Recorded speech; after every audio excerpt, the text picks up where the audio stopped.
نعیمہ اور احسن خود ہی ایسے موقعوں پر ان کے لیے میدان کھلا چھوڑ کر ادھر ادھر ہو جاتے تھے۔ ان سب کے دل میں رقیہ اور تصدیق کے لیے جو عقیدت تھی، اس کا سہرا فوزیہ آنٹی جیسی خالاؤں، پھپھوؤں اور کزنس کے سر تھا، جنہوں نے تصدیق اور رقیہ کی کہانی اس دلپذیر اور دلسوز انداز میں انہیں سنائی تھی کہ سب گرویدہ ہو گئے تھے، خاص طور پر فوزیہ آنٹی، جو رشتے میں ان سب کی خالہ اور پھپھو لگتی تھی، پیشے سے استاد تھی۔ وہ ساری خالاؤں اور پھپھوؤں سے چھوٹی تھی، اخبار میں مضامین اور افسانے لکھتی تھی، کبھی کبھار ریڈیو پر اردو ادب سے متعلق نشریات میں بھی حصہ لیتی تھی، اس لیے سناتے ہوئے ان کا انداز بہت خوبصورت دلکش ہوتا تھا۔ آواز کا اتار چڑھاؤ اور ان کا لہجہ اس واقعے کو مزید دل پذیر بنا دیتا تھا۔ انہیں یوں لگتا وہ بھی گاؤں کے اس گھر صحن اور چھت پر موجود ہے جہاں یہ داستان رقم ہو رہی تھی۔ اس معصوم پیار کو جانے کس کی نظر لگی تھی کہ یہ پریم کہانی اور طریبہ داستان المیہ میں بدل گئی۔ تصدیق بھائی جان نے سب سے سمجھدار بچے کو پکڑ کر چٹھی تھمائی تھی اور اس بیوقوف نے جا کر رکو خالہ کے بھائی کو دے دی تھی۔ بات کھلی اور پھر دونوں کے ابا ایسی ضد پر اڑے کہ الگ الگ جگہ بیاہ کر ہی دم لیا۔ دیکھا جاتا تو ان کی شادی میں کوئی بڑی رکاوٹ نہیں تھی، لیکن بس دونوں بزرگوں کو اولاد کی منمانی مرضی کرنا برداشت نہیں ہوا تھا۔ پھر وہ چٹھی کا ملنا سب سے بڑا ستم تھا۔ اس وجہ سے معاملہ بہت اچھالا، ورنہ شاید ایسا شدید رد عمل نہ ہوتا کہ فوراً ہی ایرے گہرے سے رشتے شادی کر کے دور بھیج دیا جاتا۔ ان کی نظر میں بچوں کی زندگی کے فیصلے کرنے کا اختیار ان کا تھا۔ بچوں کا اپنی مرضی سے عشق و محبت کے کھیل رچانا خاندانی لوگوں کا وتیرہ نہ تھا۔ تصدیق بھائی جان نے بہت ضد کی، کھانا پینا چھوڑ دیا، ان کی امی کا دل تو پگھل بھی گیا تھا، مگر بڑے ابا نہیں مانے۔ ادھر تصدیق بھائی کی ضد نے بھی رکو خالہ کو سب جگہ مشہور کر دیا۔ چھوٹے نانا کے نزدیک یہ بہت بڑی بے غیرتی اور ذلت کا مقام تھا کہ لڑکی ذات کا نام یوں سب جگہ کسی کے ساتھ لیا جائے۔ چھٹیوں کے تبادلے ہوئے، یہ ان کے بھائیوں کی غیرت پر بھی تعزیانہ تھا۔ اگر ان کے بھائی نے واویلا نہ مچایا ہوتا، تصدیق بھائی جان کی جان لینے پر آمادہ نہ ہوتا، چپ چاپ گھر کی چار دیواری میں رکو خالہ سے باس پرس ڈانٹ ڈپٹ کر لیتا، تو یہ بات اتنی پھیلتی ہی نہیں تھی۔ اس بات کو تماشا دراصل انہوں نے ہی بنایا تھا۔ رکو خالہ کا سب سے ملنا جلنا بند کر دیا گیا، فون پر 24 گھنٹے ایک پہرے دار بٹھا دیا گیا۔ وہ کمرے میں قید ایک مجرم ہو گئی تھی۔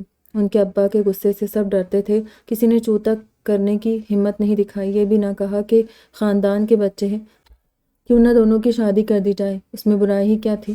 مگر کسی نے منہ نہیں کھولا اور رکو خالہ کے گھر والوں نے 15 دن میں رشتہ دیکھ کر ان کا نکاح کر کے انہیں دور بھیج دیا اور پھر کبھی پلٹ کر نہ دیکھا۔ ان کے بھائیوں نے بھی ایسا ہی سلوک کیا۔ باپ کے بات تو بھول ہی گئے، انہیں ان کی امی زندہ تھی تو وہ بیٹی کی خیر خبر کرتی رہتی تھی اور مدد بھی۔ ان کی شادی کی خبر کسی ایٹم بم سے کم نہ تھی۔ تصدیق بھائی جان بڑے ابا کے سامنے کھڑے رہنے یا بولنے کی ہمت نہیں کرتے تھے، مگر ان کا حال چھپا نہیں تھا۔ ان کو ہاسپٹل ایڈمٹ کرنا پڑا، مگر اب کچھ نہیں ہو سکتا تھا، کسی اور کی ہو چکی تھی۔ یہاں سے رشتہ داری اور ملنا جلنا بھی ختم ہو گیا۔ پھر بڑے ابا کے یہاں سے کوئی حویلی نہیں آیا۔ کسی شادی بیاہ ولادت فوتگی میں بھی دونوں خاندانوں میں سے کسی نے پہل نہیں کی، مانو جیسے دشمنی کی بنیاد پڑی تھی اس بات سے۔ مگر آج بھی دیکھ لو، ان سب کے باوجود اب بھی ان دونوں کی خاموش محبت جو کی تو ہے۔ ان کی آنکھوں کی اداسی، مزاج کی خاموشی اور دنیا کی رنگینیوں سے کنارہ کشی اس بات کا ثبوت ہے کہ دنیا نے انہیں الگ کر دیا مگر ان کے دل الگ نہ ہو سکے، وہ ایک دوسرے سے دور جا کر خوش نہ رہ سکے۔ والدین کے حکم کے آگے سر تسلیم خم کیا، مجبور ہو کے شادی کی دنیا داری نبھائی مگر محبت نہیں بھولے۔ وہ اب تک اپنی پہلی اور آخری محبت نبھا رہے۔ ان کی جدائی نے ان کی محبت کو امر کر دیا، عظیم بنا دیا۔ گھر والوں نے انہیں ملنے نہیں دیا مگر اس کے باوجود کوئی ان کی محبت کو بھول نہیں پایا۔ وہ دوسروں کی طرح ایک دوسرے کو بھول کر اپنی زندگی میں مست اور مگن نہیں ہوئے، بلکہ انہوں نے خود پر خوشیاں حرام کر لیں۔ پھر ان کا دنیا میں دل نہ لگا۔ میری ایک دور کی کزن کے رشتہ دار رہتے ہیں رکو خالہ کے گاؤں میں، وہ بتاتے ہیں غریب گھرانہ ہے ان کا، وہ بہت بدل گئی ہے، خاموش اور اداس رہتی ہے۔ اب تو سنا ہے شوہر کا بھی انتقال ہو گیا۔ ایک بیٹی کے ساتھ خاندان کے مطلب دادا جان کے کسی بڑے نے کوشش نہیں کی تھی ان دونوں داداؤں کو سمجھانے اور شانت کرنے کی؟ یہ چاچا جان کی زویا تھی۔ کچھ نے رسمی سا سمجھایا، چند ایک نے آگ میں مزید تیل ڈالا۔ ہر گزرتے دن کے ساتھ ان دونوں کے گھروں میں فاصلے اور نفرت بڑھتی ہی گئی تھی۔ ماموں کی زندگی تو پھر بھی اچھی رہی مگر رکو آنٹی کے لیے بہت برا لگتا ہے۔ پھپھو کی فضا کے لہجے میں افسوس تھا۔ ہاں بیچاری کی زندگی میں کوئی سکھ نہیں تھا، جتنی خوبصورت تھی نصیب اتنے کے برے لکھوا کے لائی تھی۔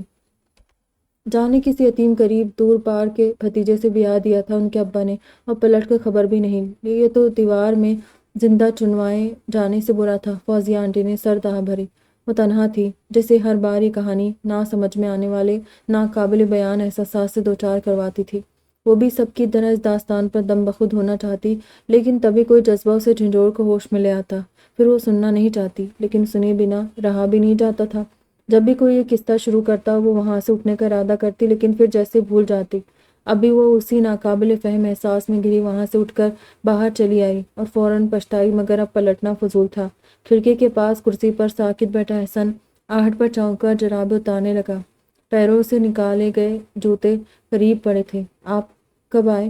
جو وہ دونوں سن چکے تھے، ان باتوں کا اثر زائل کرنے کے کوشش میں اس کے منہ سے پھسلا، ورنہ وہ اتنے بے تکلف نہیں تھے۔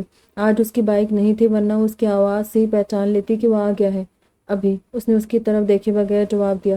گفتگو کے معاملے میں وہ صدا کا کفایت شعور تھا، سب کے ساتھ نہیں بس اس کے ساتھ۔ جرابیں جوتوں میں ٹھونس کر اس نے جھک کر جوتے ہاتھ میں اٹھائے اور ہال کے سامنے سے گزر کر جانے کی بجائے دائیں طرف والی پتلی سی گلی میں مڑ گیا۔ وہ اس کے سفید شفاف پیروں کو نظر سے اوجھل ہونے تک دیکھتی رہی جو مٹی اور کنکروں پر پڑ رہے تھے۔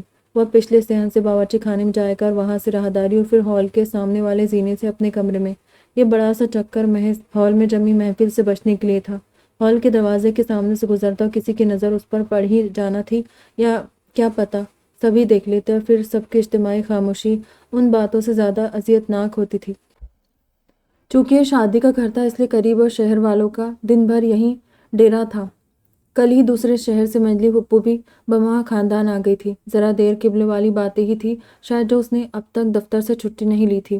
سارا دن گھر میں رہنا بھی ایک محاذ پر ڈٹے رہنا جیسا تھا۔ پرانی باتوں اور قصوں کے تیر جھیل کر پیر جمائے رکھنا آسان نہیں تھا۔ شاید اسی سے بچنے کے لیے نوکری کے بہانے دوسرے شہر جانا چاہتا تھا، مگر تائی امی نے اسے روک لیا تھا۔ محکمہ ریلوے میں بطور انجینئر کام کر رہا تھا۔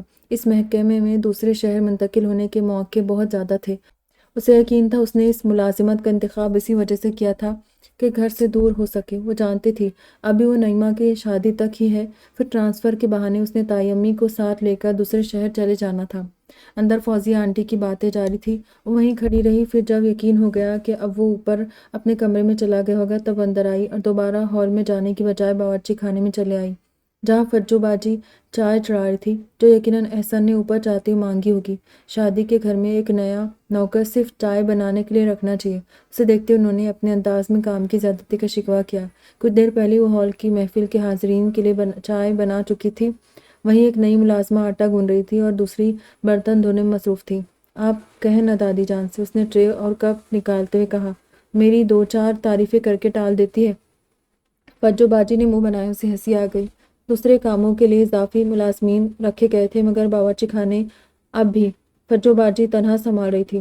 میری مدد کر دو اور یہ چائے اوپر احسن بابا کو دے آؤ۔ دھڑا دھڑ زینے چڑھنے اترنے والی عمر گزر گئی اب میری۔ کہہ تو وہ ٹھیک ہی رہی تھی، ان سب کے بچپن میں وہ چاق و چوبند اور جوان تھی، دوڑتے بھاگتے ہوئے 20 دفعہ اوپر نیچے کرتے ہوئے وہ سب کے کام نپٹاتی تھی، لیکن اب ان کی نوجوانی کے دور میں وہ اتنی توانا نہیں رہی تھی۔ اسے فجو باجی کی مدد سے انکار نہیں تھا، مگر ذرا دیر پہلے فوزیہ آنٹی کی باتوں کے بعد احسن کے پاس چائے لے کر جانا صاف تو یہ دل کا چور تھا، اور وہ چپکے چپکے چاہتی تھی یہ چور دونوں کے دل کا ہو جائے، مگر ہر بار احسن کا رد عمل اسے خود سے شرمندہ اور اس کے لیے دکھی کر دیتا تھا۔ لو، وہ اپنے خیالوں میں الجھی تھی اور فجو باجی نے کپ میں چائے نکال کر ٹرے اسے تھما دی۔ آج پہلے ہی اوپر کے بہت چکر لگ چکے میرے، اسے چاروں ناچار ٹرے لیے اوپر جانا پڑا۔ سیڑھیاں چڑھتے ہوئے ہر زینے پر دل کچھ پل کو رک سا جاتا تھا۔ اس کی وجہ ذرا دیر پہلے کا آمنا سامنا تھا۔ دروازے کے باہر ٹھہر کر اس نے خود کو سنبھالا، پھر ہاتھ کھلے دروازے پر دستک دے کر اندر داخل ہوئی۔ احسن پلنگ کے قریب کھڑا فون میں کچھ ٹائپ کر رہا تھا۔ ایسی صورتحال میں ہمیشہ وہ دونوں اتنے واضح طور پر بے آرام اور مضطرب ہوتے تھے، مانو وہاں کوئی چیخ چیخ کر یہ نامناسب ہے، یہ ٹھیک نہیں کہتے ہوئے ناگواری کا اظہار کر رہا ہو۔ چائے، اس نے مقابل آ کر فاصلے سے ٹرے اس کے آگے کی، فجو باجی نے بھجوائی ہے۔ یہ وضاحتی اور اضافی چند الفاظ کمرے کی فضا کو اور بوجھل کر گئے۔ احسن نے کپ اٹھا لیا، فوراً ٹری لیے واپس دروازے کے سمت بڑھ گئی۔ تہنیت، خلاف امید پیچھے سے اس نے پکارا اور وہ خود کو روکتے روکتے پلٹی تو چہرے پر بکھری خوشگوار حیرت چھپا نہیں سکی تھی۔ احسن اگر کبھی کبھار اسے یوں نہ پکارتا تو اب تک وہ اپنا مکمل نام بھول چکی ہوتی۔ آئندہ فجو بازی کہے تو انکار کر دینا۔ اس کا چہرہ سپاٹ تھا اور آنکھوں میں اپنے اس رویے پر ہلکا سا تعصب بھی کہ وہ لحاظ، رعایت، مروت میں اس خاندان کا سب سے محتاط فرد تھا۔ ہمیشہ سب سے مسکرا کر نرمی سے بات کرتا تھا، مگر اسے تنو کے ساتھ یہ رویہ روا رکھنا پڑتا تھا۔ سر ہلا کر باہر نکل گئی۔ تو تمہیں کیا لگا تھا وہ شکریہ کہیں گے؟ یہ کہ اب سے چائے تم ہی لانا؟ اس نے لمحہ بھر کو خوشگمان ہوتے دل کو ٹپٹا۔ ویسے اسے ان باتوں کا برا بھی نہیں لگتا تھا، توقع ایسی سرد مہری کی ہی ہوتی تھی، لیکن ساری سمجھداری اور حقیقت آشنائی کے بعد بھی یہ خوشگمان نہ ہو تو پھر دل کیسا؟ سلجھے اور دھیمے مزاج کا اس کا ایک کزن بس اس کے ساتھ ہی یوں روکھا سا تھا۔ اس کے تایا جان یعنی تصدیق حسین اور تصدق حسین اور عفت کے دو ہی بچے تھے، احسن اور نعیمہ جس کی شادی تھی۔ اس کے بعد اس کے والد یعنی تجمل حسین اور نازیہ اور وہ 3 بہن بھائی تھے۔ اس سے بڑی عطرت جو شادی شدہ تھی، عطرت سے چھوٹا اقدس وہ سب سے آخری تھی۔ اس کے بعد چچا تبرک حسین اور شمشاد چاچی تھی، جن کی زویا اور زاہد 2 اولادیں تھیں۔ ان کے علاوہ گھر میں دادا جان اور دادی جان تھی۔ بڑی اور چھوٹی پھپھو بھی اسی شہر میں رہتی تھی۔ اس کے سوا باقی کزنز کے ساتھ احسن کا رویہ بہت بے تکلف نہ صحیح لیکن یوں تکلف والا بھی نہ تھا۔ سب اس سے بلا جھجک بات کر لیتے تھے، وہ بھی نرمی اور توجہ سے سب کی سنتا تھا۔ چونکہ وہ سب سے بڑا تھا سو ضروری ہو تو مشورہ، صلاح دیتا، رہنمائی کرتا تھا، ہنستا مسکراتا بھی تھا۔ بس ان دونوں میں فاصلہ سا تھا اور اسے اس کا شکوہ بھی نہیں تھا کہ کہیں گہرائی میں اس فاصلے کی وجہ اسے خوش کرتی تھی۔ پتہ نہیں اسے کب احسن اچھا لگنے لگا تھا اور پھر وہ اس کے لیے سب سے اہم کیسے ہو گیا تھا۔ بچپن سے ہی اپنے ہم عمروں میں صرف اسے ہی رکو آنٹی اور تایا جان کے ذکر پر احسن کا بے آرام ہونا محسوس ہوتا تھا۔ رفتہ رفتہ اسے بھی ایک قصہ الجھانے لگا اور اسی وجہ سے اس نے احسن پر زیادہ توجہ دینا شروع کی۔ پھر آہستہ آہستہ اسے عادت ہو گئی اسے سوچنے، دیکھنے اور اس کی معمولی اور چھوٹی سی بات اور حرکت پر بھی غور کرنے کی عادت۔ اسے پڑھنے کا شوق تھا، عادت ہی تھی کہ اسے احسن کی بے آرامی کی وجہ بھی سمجھ آ گئی۔ اسے باپ کی جوانی کے دھواں عشق کے قصے سے نفرت تھی، اسے باپ کی محبت، بلکہ ایسی ہر محبت سے چڑ تھی، اور اسی ادراک نے تایا جان کا قصہ اس کے لیے بدل دیا۔ وہ جو پہلے سب کی طرح شوق، اشتیاق اور عقیدت سے سنا کرتی تھی، اب الجھنے لگی تھی۔ اسے سمجھ نہیں آتا تھا اسے سن کر کیسا محسوس کرنا چاہیے۔ احسن بچپن اور لڑکپن میں بھی ٹی وی پر فلم یا سیریل کے ایسے مناظر پر اٹھ کر چلا جاتا تھا یا نظر پھیر لیتا تھا۔ اس وقت کی باتیں تھیں جب تنو کو خود عشق محبت کی اتنی سمجھ نہیں تھی، اور جب سمجھ آئی تو دیر ہو چکی تھی، احتیاط کا وقت گزر چکا تھا۔ لاکھ جتنوں کے بعد بھی وہ یہ راز احسن سے چھپا نہیں پائی تھی۔ اس سے زیادہ بے تکلفی سے فضا، ماریہ، زویا، فریحہ وغیرہ اس سے بات کر لیتی تھی کہ وہ سلجھا اور ریزرو قسم کا تھا، مگر اکھڑ یا بدمزاج یا خشک نہیں تھا، جبکہ وہ اس سے کتراتی رہتی، سیدھے اس سے بات سے گریز کرتی تھی۔ اور یہ وہی ہوا کہ اس کے چھپانے کے جتن نے ہی سب اس پر عیا کر دیا، اور اسے لگتا تھا اسی بات نے احسن کو اس سے دور کر دیا تھا۔ پھر بھی اس کا رویہ ویسا جارحانہ اور نفرت انگیز نہیں تھا جیسے اس نے توقع کی تھی۔ احسن کی اچھائی اسے اور ہی جھکا اور تھکا دیتی تھی۔ اسے لگتا وہ اس کی آزمائش بڑھا رہی ہے۔ وہ اپنی طرف سے حتم المقدور کوشش کرتی تھی کہ اس کا سامنا نہ ہو، کہ وہ اپنے احساسات اسے چھپا کے رکھے۔ چائے پلنگ کے ساتھ والی تپائی پر رکھی ٹھنڈی ہو چکی تھی، چائے کی طلب دم توڑ چکی تھی، اور دن بھر کی تھکان دگنی ہو گئی تھی۔ کپ کو ہاتھ لگائے بنا وہ تولیہ اور کپڑے لیے غسل خانے میں چلا گیا۔ چھٹی کب سے لی ہے تم نے؟ مغرب کے بعد وہ نیچے آیا تو عفت نے پوچھا۔ کل کا ہی دن ہے امی، اس کے بعد نہیں جاؤں گا۔ وہ اس وقت بھی باہر جانے کو تیار تھا۔ ابھی کہاں جا رہے ہو؟ تھیٹر کی طرف، اس کے بعد منڈپ والے کی طرف چکر لگاؤں گا۔ آپ کو کوئی کام ہے تو کہیں، ٹیلر کے پاس جانا ہے تو چلے۔ میں کہاں، سینکڑوں کام ہے مجھے یہاں، عفت نے گردن موڑ کے پکارا۔ تنو؟ جی تائی امی۔ دائرے میں سر جوڑ کر بیٹھے جھرمٹ سے اس نے سر اونچا کیا۔ الٹریشن اور فٹنگ والے کپڑے دے آؤ، تم ٹیلر کو احسن لے جائے گا تمہیں۔ مجھے ایڈریس دے دے، میں دے دوں گا، آپ فون کر لیں، کسی کو جانے کی ضرورت نہیں۔ فون پر سمجھانے والا کام نہیں ہے بیٹا، اسے بتانا اور سمجھانا پڑے گا، جو تنو ہی ٹھیک سے کر سکتی۔ اٹھو بیٹا، اسے وہیں جمع دیکھ کر انہوں نے ہاتھ سے اشارہ کیا، اٹھ گئی۔ نیما کے پاس کمرے میں ہی رکھے سارے شاپرز۔ عفت نے کہا، ایک بار پھر پوچھ لینا اس سے کیا کیا کرنا ہے، اور ٹیلر کو بھی جتا دینا سب کل شام تک کسی بھی طرح دے دے۔ جی۔ اس نے مختصر سفر میں احسن کو ہونے والی کوفت اور الجھن کا سوچ کر ابھی سے اس کے اعصاب شل ہونے لگے تھے۔ زبردستی امتحان میں ڈال دیا تائی امی نے انہیں۔ اقدس بھائی یا زاہد کے ساتھ بھیج دیتی مجھے، سوچتے نعیمہ اور اپنے مشترکہ کمرے میں آئی اور اس سے ایک بار پھر ٹیلر سے کیا کروانا ہے کی تفصیل پوچھی۔ کس کے ساتھ جا رہی ہو؟ احسن بھائی کے ساتھ۔ اس نے آئینے میں دیکھتے ہوئے بالوں پر ہاتھ پھیرا۔ منہ تو دھو لو، اسے یوں ہی عبایا پہنتے دیکھ کر اس نے ٹوکا۔ ٹھیک ہی ہے، دیر ہو جائے گی۔ اس نے اسکارف لپیٹ کر پن لگاتے کہا، دعا کرو میں تائی جان کو انکار نہیں کر سکی۔ اس نے آئینے میں اپنے پیچھے اس کے عکس کو دیکھتے ہوئے کہا، موقع ہے لگے ہاتھوں بھائی سے پوچھ لو کہ صرف تمہارے ساتھ ایسا رویہ کیوں ہے۔ اس نے سنجیدگی سے مشورہ دیا۔ یہ ناممکن ہے میاں جان۔ مسکراتے پلٹی۔ نعیمہ کی ہمیشہ یہی کوشش رہتی تھی کہ ان دونوں میں سے کوئی تو پہل کرے اور یہ سرد سی دیوار گرائے۔ اس کی تشویش پر بس ہاں میں ہاں ملاتی یہ نہیں کہہ سکتی تھی کہ وہ ایسا ہی چاہتی ہے۔ یہ عین اس کی خواہش کے مطابق ہے اور اسے اس کی وجہ بھی پتہ ہے۔ اس کے جانے کے بعد نعیمہ بستر پر گر گئی۔ ان دونوں کی زندگی پر باپ کی کھوئی ادھوری اور ناکام محبت نے الگ الگ اثرات مرتب کیے تھے۔ یہ قصہ اتنا مشہور و مقبول تھا کہ وہ دونوں بہن بھائی کم عمری میں ہی ادھر سے ادھر سب سن چکے تھے۔ حالانکہ یہ باتیں ان کی موجودگی میں نہیں ہوتی تھی مگر ان سے چھپ بھی نہیں سکی تھی۔ انہوں نے اپنے باپ کی محبت کی کہانی ہی سنی تھی، ان کی محبت دیکھی نہیں تھی، بحیثیت شوہر نہ بطور باپ۔ اس خلا اور کمی کا ہی اثر تھا کہ نعیمہ نے پہلے قدم پر ملی محبت قبول کر لی تھی اور احسن نے اس سے بچنے کے لیے پہلے قدم پر ہی اپنے گرد بڑا سخت حفاظتی کھول چڑھا لیا تھا۔ تبریز اس کی ہم جماعت یسریٰ کا بھائی تھا۔ جب یسریٰ نے اسے بتایا کہ تبریز اسے پسند کرتا ہے اور اس کے والدین اس کے گھر رشتہ لے کر آنا چاہتے ہیں تو اس نے فوراً ہاں کر دی تھی۔ وجہ تبریز سے زیادہ اس کے گھر کا ماحول تھا۔ اسے اپنی دوست کے والدین کا رشتہ اور ان کی باہمی مفاہمت بے انتہا پسند تھی۔ وہ اس ماحول کا حصہ بننا چاہتی تھی جو اس کے گھر میں نہیں تھا۔ اس کے والدین دریا کے دو کناروں کی طرح تھے، ان میں باہمی محبت کا فقدان ہی تھا جو اس نے تبریز کی محبت اپنا دل ٹٹولے بنا قبول کر لی تھی، اور یہی لا حاصل محبت تھی جو تصدق حسین نے بیٹی کا رشتہ کسی اگر مگر کے بنا قبول کر لیا تھا۔ گھر میں یہ بات چھڑی تو کسی کے کچھ کہنے سے پہلے انہوں نے فیصلہ سنا دیا تھا، اگر نعیمہ کو لڑکا پسند ہے تو مجھے رشتہ منظور ہے۔ نعیمہ کی شادی اس کی پسند سے وہی ہوگی۔ اس اعلان کے بعد سب چپ ہو گئے تھے، حالانکہ ان کے خاندان میں پسند اور محبت ممنوع موضوعات تھے اور اس ممانعت کی وجہ بھی خاندان میں پھیلا ایک قصہ محبت ہی تھا۔ تصدق حسین اپنے باپ کو جتانا اور دکھانا چاہتے تھے کہ اولاد کی خوشی کی خاطر ان کی محبت قبول کرنا بھی والدین کے فرائض میں سے ایک ہے، اور وہ اپنے تئیں اس میں کامیاب رہے تھے۔ نعیمہ جانتی تھی اس کا بھائی تنو کو قریب کیوں نہیں آنے دیتا ہے، اور تنو بھی جس طرح اس کے اجتناب اور احتراز کا احترام کرتی تھی، اس کے دل کا حال سنا جاتا تھا۔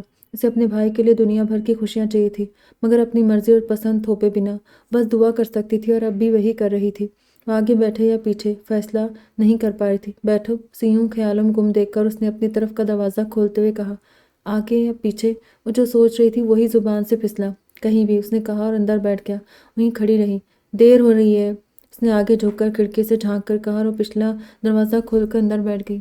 اس کے لیے فرد اول تھا۔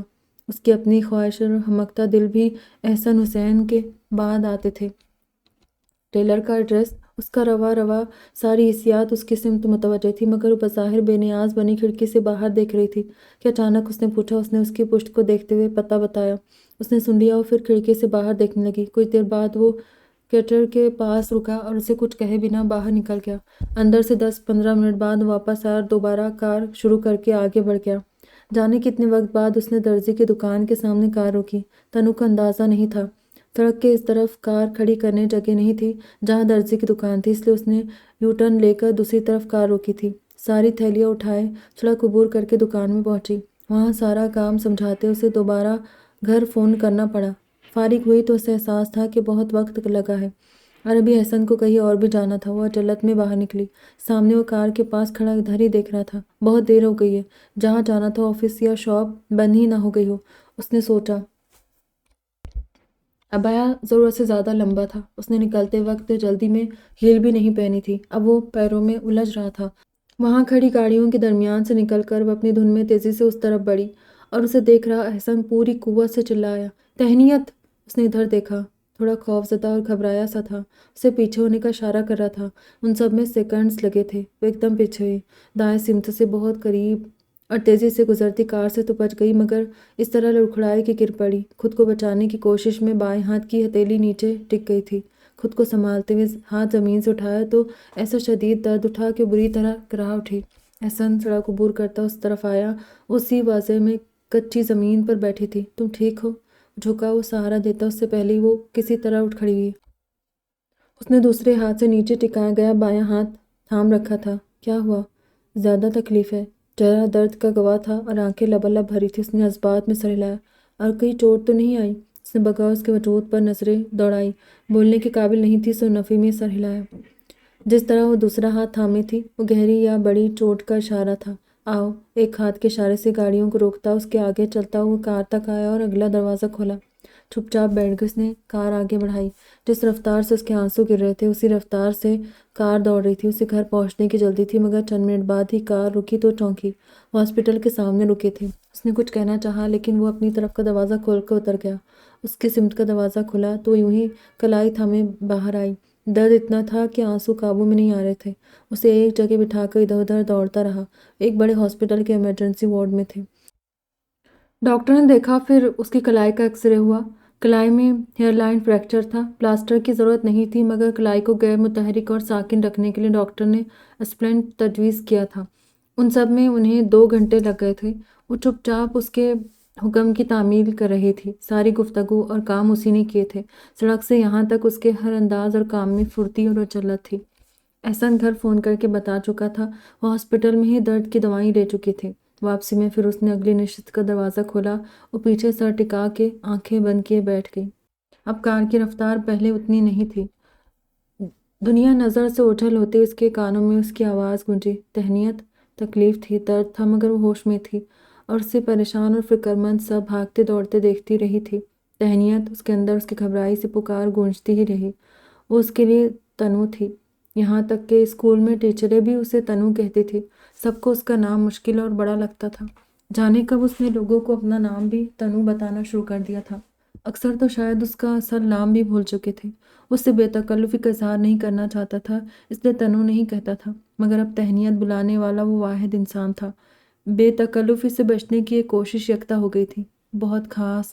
اب وہ سب کی طرح عام سا تنو کہنا بھی چاہتا تو نہیں کہہ پاتا تھا۔ دوا کا اثر تھا یا مسلسل اسے سوچنے کا کہ گھر پہنچنے تک اس کا درد غائب ہو گیا تھا۔ دروازے پر ہی سب ان کے منتظر تھے۔ کیا ہوا؟ کیسے ہوا؟ جیسے سوال کے بعد اس کے لیے نصیحتیں تھیں، پھر شادی میں اسپلنٹ کا اجتماعی صدمہ۔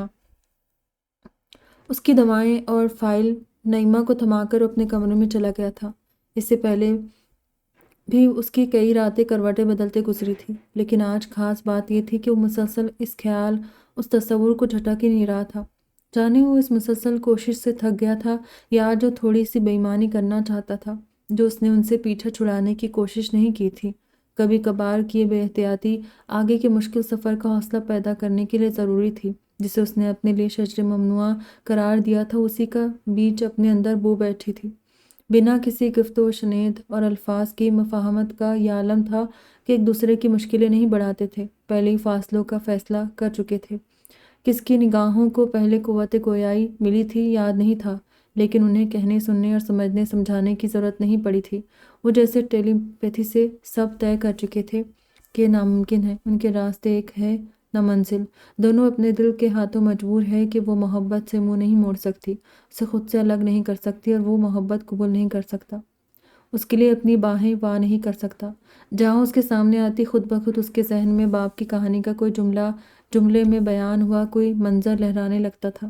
خاندان کی سب سے فرینک، لبرل اور رائٹر آنٹی کی داستان گوئی نے اس کے جذبات کو اس قدر قدامت پسند کر دیا تھا کہ وہ محبت کے احساس پر بھی اسے شرمندہ کر دیتے تھے۔ ایک عجب سا احساس جرم اور بیکلی اس کا احاطہ کرنے لگتی تھی۔ اسے لگتا وہی سب دہرایا جا رہا ہے، وہ بھی باپ کی اس کہانی کا حصہ بنتا جا رہا ہے، اسی کا شکار ہو رہا ہے جس نے ان تینوں کو محرومیاں دی تھی، اور اسے یہ منظور نہیں تھا۔ اسے لگتا تھا اس کی ماں اور نعیمہ کے مجرم اس کا باپ اور محبت دونوں ہیں، پھر وہ کیسے اپنی ماں اور بہن کے مجرم سے ساز باز کرتا۔ اس نے اس پر غصہ کرنا چاہا، اس بات پر اس سے ناراض ہونا چاہا کہ اس کی اجازت کے بنا وہ کیسے یہ جذبہ اس سے منسوخ کر سکتی ہے جو ان کی زندگیوں میں حسرتوں اور محرومیوں کا کارن ہے، مگر وہ ناکام رہا۔ اسے تنو کی کوشش اور ضبط محسوس ہوتا تھا، اسے رد کرنے، دور کرنے، خود سے لڑنے جیسی مشکلوں سے خود ہی بچا لیتی تھی، اس کی کشمکش کو اس سے بہتر ڈیکوڈ کر لیتی تھی۔ اس سے دور رہے، ان کا سامنا کم سے کم ہو اور بات تو بالکل بھی نہ ہو، مگر ایک ہی گھر میں رہتے ہوئے مکمل اجتناب اور پردہ ناممکن تھا۔ ایک دوسرے کی راہ میں آسانیاں بچھاتے، ایک دوسرے کو مشکل سے بچانے، ایک دوسرے سے دور رہنے کی کوشش میں نہ چاہتے بھی گریز اور اجتناب کے انوکھے رشتے میں بن چکے تھے۔ پھر کچھ اتفاق اور حادثات انہیں ساتھ وقت بتانے پر مجبور کر ہی دیتے تھے، جیسے آج ہوا تھا۔ چند ہی جملے انہوں نے ایک دوسرے سے کہے تھے، لیکن اس سفر اور ساتھ نے ان کے اندر ایک دنیا آباد کی تھی۔ وہ جاگتا رہا، اس سے سوچتا رہا، خود سے لڑتا رہا۔ اسے دادا جان نے اپنے کمرے میں بلایا تھا۔ تصدیق حسین کا دخل گھر کے معاملات میں نہ ہونے کے برابر تھا۔ ان کی زندگی دفتر سے اپنا کمرہ اور اپنے کمرے سے دفتر اتنی ہی تھی۔ زیادہ میل جول پسند نہیں کرتے تھے، خاندانی تقریبات میں بھی شریک نہیں ہوتے تھے، کوئی ان سے کچھ کہتا بھی نہیں تھا، نہ شکایت نہ مشورہ کہ ملا جلا کرو، آیا جایا کرو۔ دادا جان اب پچھتاتے تھے کہ ان کے سخت فیصلے نے بیٹے کو دائمی افسردگی اور اداسی دے دی تھی۔ ان کے غصے اور سختی نے انہیں شادی پر مجبور تو کر دیا تھا، لیکن وہ ان کا بھی آخری حکم ثابت ہوا تھا۔ اس کے بعد جس طرح وہ دنیا سے کٹ کر الگ ہوئے تھے، انہیں بھی دکھ ہوتا تھا۔ ان کا خیال تھا شادی کے بعد بیوی بچوں اور گھرداری میں لگ کر وہ ماضی بھول جائیں گے، مگر ہوا یہ کہ اس کے بعد وہ آزاد ہو گئے تھے۔ اب کوئی مزید کچھ اور ان سے منوا نہیں سکتا تھا کہ فرمانبرداری کا سب سے بڑا ثبوت وہ ان کی پسند سے شادی کر کے دے چکے تھے۔ اس کے بعد جیسے انہوں نے دنیا داری تیاگ دی تھی، بچوں کی بیماری ہو، سالگرہ یا اسکول کالج، سارے معاملات ہمیشہ عفت نے ہی دیکھے تھے۔ ان کے سارے جذبات احساسات دنیا میں ایک ہی شخص کے لیے تھے، باقی سب کے لیے، حتیٰ کہ اپنے بچوں کے لیے بھی وہ اس معاملے میں کنگال تھے۔ مناسب اور صحیح طریقہ تو یہ تھا کہ پہلے تمہاری شادی کرتے، اس کے بعد نعیمہ کی خیر۔ تصدق حسین کو خود اس ذمہ داری اور فرض کا خیال ہی کہاں تھا۔ وہ تو نعیمہ کے لیے رشتہ آ گیا تو انہوں نے اعلان کر دیا، اور اب دادا جان شکایت بھی بیٹے سے کرنے کی بجائے اس سے کہہ رہے تھے، لیکن اب تم بتا دو، نصیر الدین کی بیٹی اور صالحہ کی بیٹی کے بارے میں کیا خیال ہے تمہارا؟ انہوں نے اپنی بیٹی اور بھتیجے جو اس کے ماموں تھے کی بیٹیوں کو امیدوار بنایا تھا۔ میں نے ابھی ایسا کچھ نہیں سوچا دادا جان، تو سوچو، میں اب اور رعایت نہیں دے سکتا۔ ان کے علاوہ بھی کسی کا نام لینا چاہو تو کھل کے کہو بیٹا، دادی جان نے آہستہ سے کہا۔ برسوں بعد وہ یہ کہنے کے قابل ہوئی تھی۔ بیٹے کے لیے کچھ نہ کر سکنے کا افسوس انہیں اب تک تھا۔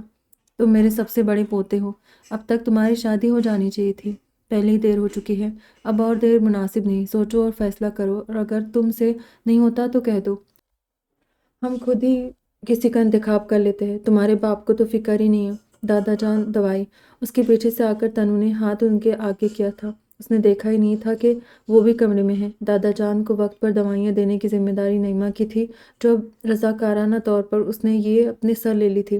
یہی دو لڑکیاں مجھے تمہارے لیے مناسب لگتی ہیں۔ دادا جان نے اس کے ہاتھ سے دوائیاں لے کر منہ میں رکھی۔ تنو نے تپائی پر رکھا گلاس انہیں تھمایا، وہ ایک ہی ہاتھ کا استعمال کر رہی تھی۔ آنے والی گرمیوں کی چھٹی میں تمہاری شادی کرنا ہے اور چھٹیاں زیادہ دور نہیں۔ انہوں نے پانی پی کر گلاس اسے واپس کیا۔ اس نے جگ سے پانی انڈیل کر گلاس بھرا اور اسے ڈھانک کر باہر جانے لگی تھی کہ دادا جان نے پکارا، تنو بیٹا، تمہاری تائی کو بھیج دو یہاں۔ جی دادا جان، وہ سعادت مندی سے کہتی باہر چلی گئی۔ اسے کسی گوشے میں چھپ کر رونا تھا۔ وہ اس سے انتظامات کے متعلق پوچھ تاچھ کر رہے تھے، تب عفت بھی آ گئی۔ مجھے بلایا آپ نے؟ بیٹے کو وہاں دیکھ کر حیران انہوں نے پرسوچ سا ہنکارا بھرا۔ نعیمہ کی ذمہ داری سے سبکدوش ہونے کے بعد اب مجھے جلد احسن کی فکر ہے، جلد اس کے فرض سے آزاد ہونا ہے۔ اس کام میں کسی وجہ سے دیر نہیں ہونی چاہیے۔ وہ فیصلہ کر چکے تھے۔ یہ اب بھی کہہ رہا ہے کہ سوچا نہیں۔ تم ماں ہو، اب تم ہی نصیر الدین کی بڑی بیٹی اور ماریہ میں سے کسی ایک کا انتخاب کر لو۔ فراخ دلی کا مظاہرہ انہوں نے بڑے شاہانہ انداز میں کیا تھا۔ ان کے نزدیک رویے کی اس لچک پر ماں بیٹے کو خوش ہونا چاہیے تھا۔ چاچا جان، عفت نے فرش پر نظر جمائے بیٹھے بیٹے پر ایک نظر ڈال کر سسر کو دیکھا، جو ان کے والد کے کزن بھی تھے۔ بچوں کی زندگی کے فیصلے ان کی مرضی سے ہونے دے۔ احسن جب اور جس سے کہے گا ہم وہاں اس کی شادی کر دیں گے۔ وقت وہی مناسب ہوگا جب یہ تیار ہوگا۔ اتنے برسوں کی چپ اور پردہ داری کا صلہ تھا کہ اب ان میں اپنے خیالات کے اظہار کا حوصلہ آ گیا تھا۔ ابھی انہوں نے اپنی زبان بچوں کے لیے کھولی تھی، اپنے لیے تو خاموشی رہتی تھی۔ اس معاملے میں مجھے اپنے بیٹے کے ساتھ زور زبردستی نہیں کرنی۔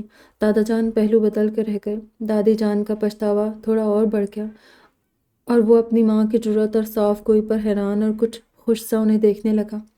زور زبردستی کہاں آ گئی اس میں؟ اب کہ ان کے لہجے اور آواز میں پہلے والا سکون نہیں تھا۔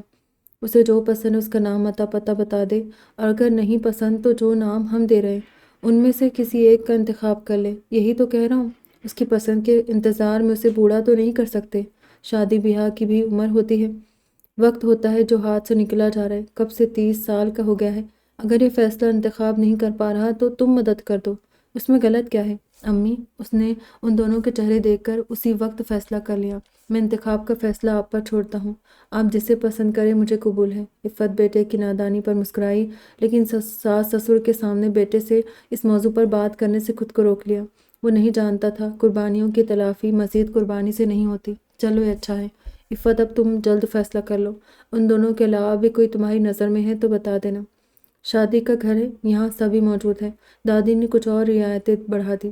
ٹھیک ہے چاچا جان، عفت نے کہا، اور وہ اپنی جگہ سے اٹھا تو بھی کھڑی ہو گئی۔ نعیمہ کو مال جانا تھا، تم چھوڑ دو تو اچھا ہوگا۔ اب کون سی شاپنگ رہ گئی؟